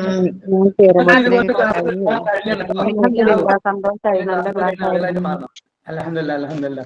നിങ്ങളെ കിട്ടുമ്പോ എനിക്കാണ് പോസിറ്റീവ് ആയിട്ടുണ്ടാകുന്നത്. അതെ, അടുത്ത ക്ലാസ് താങ്ക് യു. ഈ എനർജിയിൽ അൽഹംദുലില്ലാ നല്ല ക്ലാസ് ആയിരുന്നു. അൽഹംദുലില്ലാ, ഇൻഷാ അല്ലാ അൽഹംദുലില്ലാ. ഇനിയുള്ള ക്ലാസ് പോലെ ആവട്ടെ. ഇൻഷാ അല്ലാ. നമുക്ക് പഠിക്കാനും ചെയ്യാനും നല്ല ക്ലാസ്. നല്ല കുട്ടി, നല്ല കുട്ടി. അങ്ങനെ മക്കളെ കിട്ടുന്ന ഉമ്മാര് രക്ഷപ്പെട്ടു. അങ്ങനത്തെ നല്ല മക്കളെ, സ്വാലിഹീങ്ങളായ മക്കളെ കിട്ടിയാല് എന്റെ ഉമ്മ, ഓരോ ഉമ്മമാരുടെ ആഗ്രഹം വലുതായിരിക്കും, എന്റെ കുട്ടികൾ നന്നാവണേന്നാണ്. ഇപ്പൊ നിങ്ങൾ എന്റെ ക്ലാസ് നന്നായി എന്ന് പറഞ്ഞാല് ഈ ലോകത്ത് അത് കേൾക്കാൻ ഏറ്റവും ഇഷ്ടം ഉണ്ടാവുക എന്റെ ഉമ്മാക്കായിരിക്കും. എന്താണ് ഇപ്പൊ നിഷാദിന്റെ എന്ന് പറഞ്ഞാൽ ഞാൻ കേട്ടില്ല. എന്ന് പറഞ്ഞത് നല്ല ചോദ്യം. നെഗോഷിയേറ്റ്, കുട്ടികളുമായിട്ട് ധാരണ ഉണ്ടാവുക. ഇപ്പൊ കണ്ടോ, കുഞ്ഞുമാവ ഇപ്പൊ പറഞ്ഞില്ലേ, ഞാൻ എന്റെ അമ്മച്ചിനോട് ഫോണിന് കരയിലില്ല എന്ന് മാവള് പറഞ്ഞു കേട്ടില്ല നിങ്ങള്. ഇതൊരു ധാരണയാണ്. കുട്ടിക്ക് ഫോണിന് ആഗ്രഹമില്ലായിട്ടല്ല, കുട്ടിക്ക് ഫോണിനോട്ട് ആഗ്രഹമില്ലായിട്ടല്ല. ഇപ്പൊ ഉമ്മച്ചി ആ കുട്ടിക്ക് ഫോൺ കൊടുക്കണം, 5 മിനിറ്റ് ഫോൺ കൊടുക്കണം, അലാറം വെച്ചിട്ട് കൊടുത്താൽ മതി. കുട്ടിയത് കാണണം. കാരണം നമുക്ക് ഫോണിനെ പോലെയല്ല കുട്ടികൾ ഇനി വരും ലോകത്ത്. ഇപ്പൊ ഞാൻ ഇവിടെ ക്ലാസ് എടുത്തു, നിങ്ങൾ ഫോണിൽ കാണുകയായിരുന്നു. ഇനി ഒരു പക്ഷേ നമുക്ക് ആയുസ്സുണ്ടെങ്കിൽ 10 or 20 വർഷത്തിനൊന്നും അത്രയും കാത്തു നിൽക്കേണ്ടി വരില്ല. ഞാൻ ക്ലാസ് എടുക്കുന്നത് ഞാൻ നിങ്ങളെ റൂമിൽ വീട്ടിൽ വന്നിട്ട് പറയണ്ടാവും. നിങ്ങളെ മുന്നിൽ ഇങ്ങനെ ഒരാൾ വന്നിരിക്കുന്നത് 3D ടൈപ്പിലൊക്കെ ഇരിക്കുന്നത് കാണുന്ന അങ്ങനെ സിസ്റ്റം വരാം. അപ്പൊ കുട്ടികളുടെ ലോകം അതാണ്. അപ്പൊ കുട്ടികൾക്ക് അത് കിട്ടിയാൽ മതിയാവും. അപ്പൊ എന്നാലും അതിനൊരു ലിമിറ്റ് വെച്ചിട്ട് കൊടുക്കുക, ഒരു ധാരണ ഉണ്ടാവുക എന്നതാണ് എന്നെ കൊണ്ട് ഉദ്ദേശിച്ചത്. അപ്പൊ ഞാൻ നിർത്തിക്കോട്ടെ. ഡിസ്ട്രാക്ട്, ശ്രദ്ധിക്കാതിരിക്കുക. ഇപ്പൊ നേരത്തെ ആദ്യം നമ്മളല്ല, കുട്ടി ഒന്നിങ്ങനെ കരയുന്നുണ്ട്, തലയടിച്ച് കരയുന്നുണ്ട്. കുറച്ച് നേരം കഴിഞ്ഞാൽ വേഗം കുട്ടി നീച്ചു പോയിക്കോളും. നമ്മൾ കുട്ടി തലയടിച്ച് കരയാനുള്ളത് കാണുമ്പോൾ എന്റെ കുട്ടിന്റെ തല എന്ന് പറഞ്ഞിട്ട് ഓടി നടക്കേണ്ട ആവശ്യമൊന്നുമില്ല. കുട്ടി വീണു, ഓടി നടക്കുന്നില്ല, കുട്ടി വീണ നമ്മൾ എന്താ ചെയ്യാ? ഓടി ചെല്ലും ഉമ്മ. അങ്ങനെയല്ലേ? പാവം എന്റെ കുട്ടി വീണല്ലോ എന്ന് പറഞ്ഞിട്ട് നമ്മൾ എഴുന്നേൽപ്പിക്കാൻ ഓടി ചെല്ലും. അങ്ങനെയല്ലേ നിങ്ങൾ എല്ലാവരും ചെയ്യാറ്?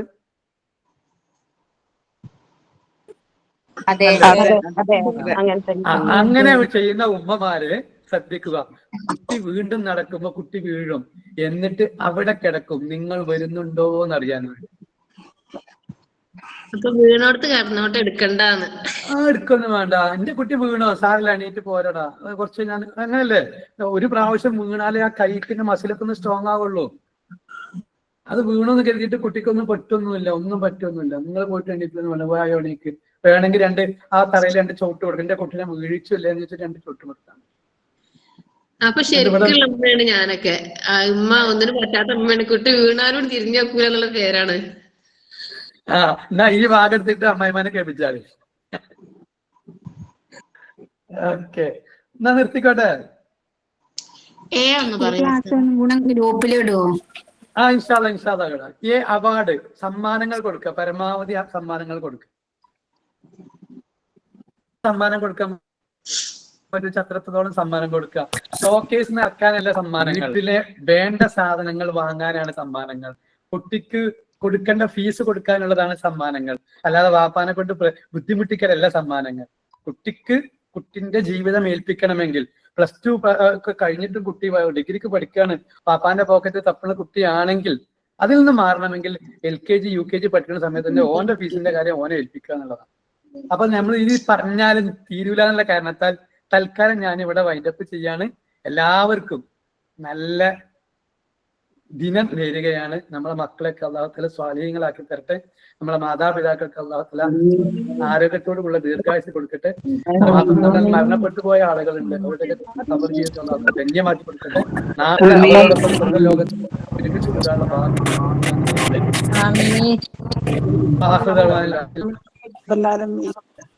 എന്താ സൗഫ?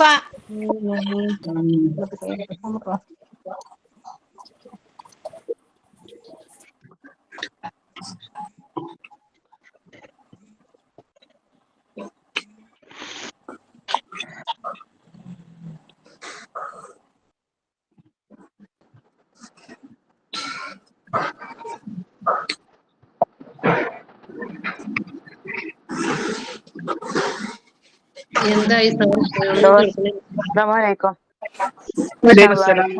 നല്ലൊരു ക്ലാസ് തന്നെയാണ് നമുക്ക് സാറോടെ തന്നിട്ടുള്ളത്. ഉമ്മലി സാറ് നമ്മുടെ കോഴ്സിൽ ഒരുപാട് കാര്യങ്ങൾ നിങ്ങൾ കേട്ടതും അതോട് കൂടെ തന്നെ ഈ ഒരു പാരന്റിങ് ക്ലാസ്സും കൂടെ നിങ്ങളുടെ ജീവിതത്തിലേക്കൊക്കെ പകർത്താൻ തൗഫീഖ് നൽകട്ടെ. ഈ ഒരു ക്ലാസ് നമുക്ക് വേണ്ടി എടുത്തു തന്ന മുഹമ്മദ് സാറിന് അതേപോലെ നിങ്ങൾക്ക് എല്ലാവർക്കും നന്ദി രേഖപ്പെടുത്തിക്കൊണ്ട് ഈ ഒരു ക്ലാസ് ഇവിടെ സമാപിക്കുകയാണ്. മനസ്സിലാത്തോടു കൂടി നമുക്ക് ചെയ്യാം. സല്ലല്ലാഹു അലാ മുഹമ്മദ് സല്ലല്ലാഹു അലൈഹി വസല്ലം സല്ലല്ലാഹു അലാ മുഹമ്മദ് സല്ലല്ലാഹു അലൈഹി വസല്ലം അല്ലാഹുമ്മ സ്വല്ലി അലാ മുഹമ്മദ് യാ റബ്ബി സ്വല്ലി അലൈഹി വസല്ലം.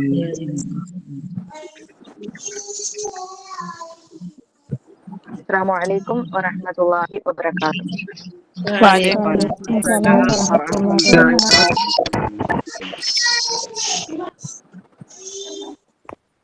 സല്ലല്ലാഹു അലാ മുഹമ്മദ് നാളെ കൊണ്ടുവന്ന മതി സല്ലല്ലാഹു അലാ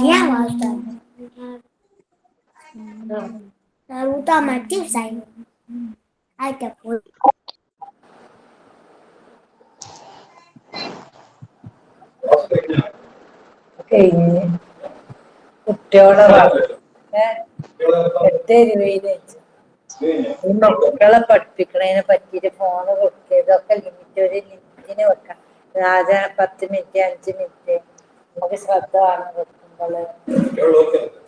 നമ്മള് അങ്ങനെ വല്യമാരെ ഒക്കെ ആവുമ്പോഴും അങ്ങനെ തന്നെ. നല്ലൊരു ക്ലാസ്, നല്ലൊരു ഉസ്താദ്. ഒക്കെ കിട്ടി എല്ലാം. ഒക്കെ മക്കളെ കൗൺസിലിങ്ങിന്റെ ആളാ തോന്നുന്നു, മാസ്റ്റർ ആയാലും. മക്കളെ നമ്മള് ഒരാള് ചീത്ത പറയുകയാണെങ്കിൽ നമ്മളൊന്നും പറയണ്ട. ഒരു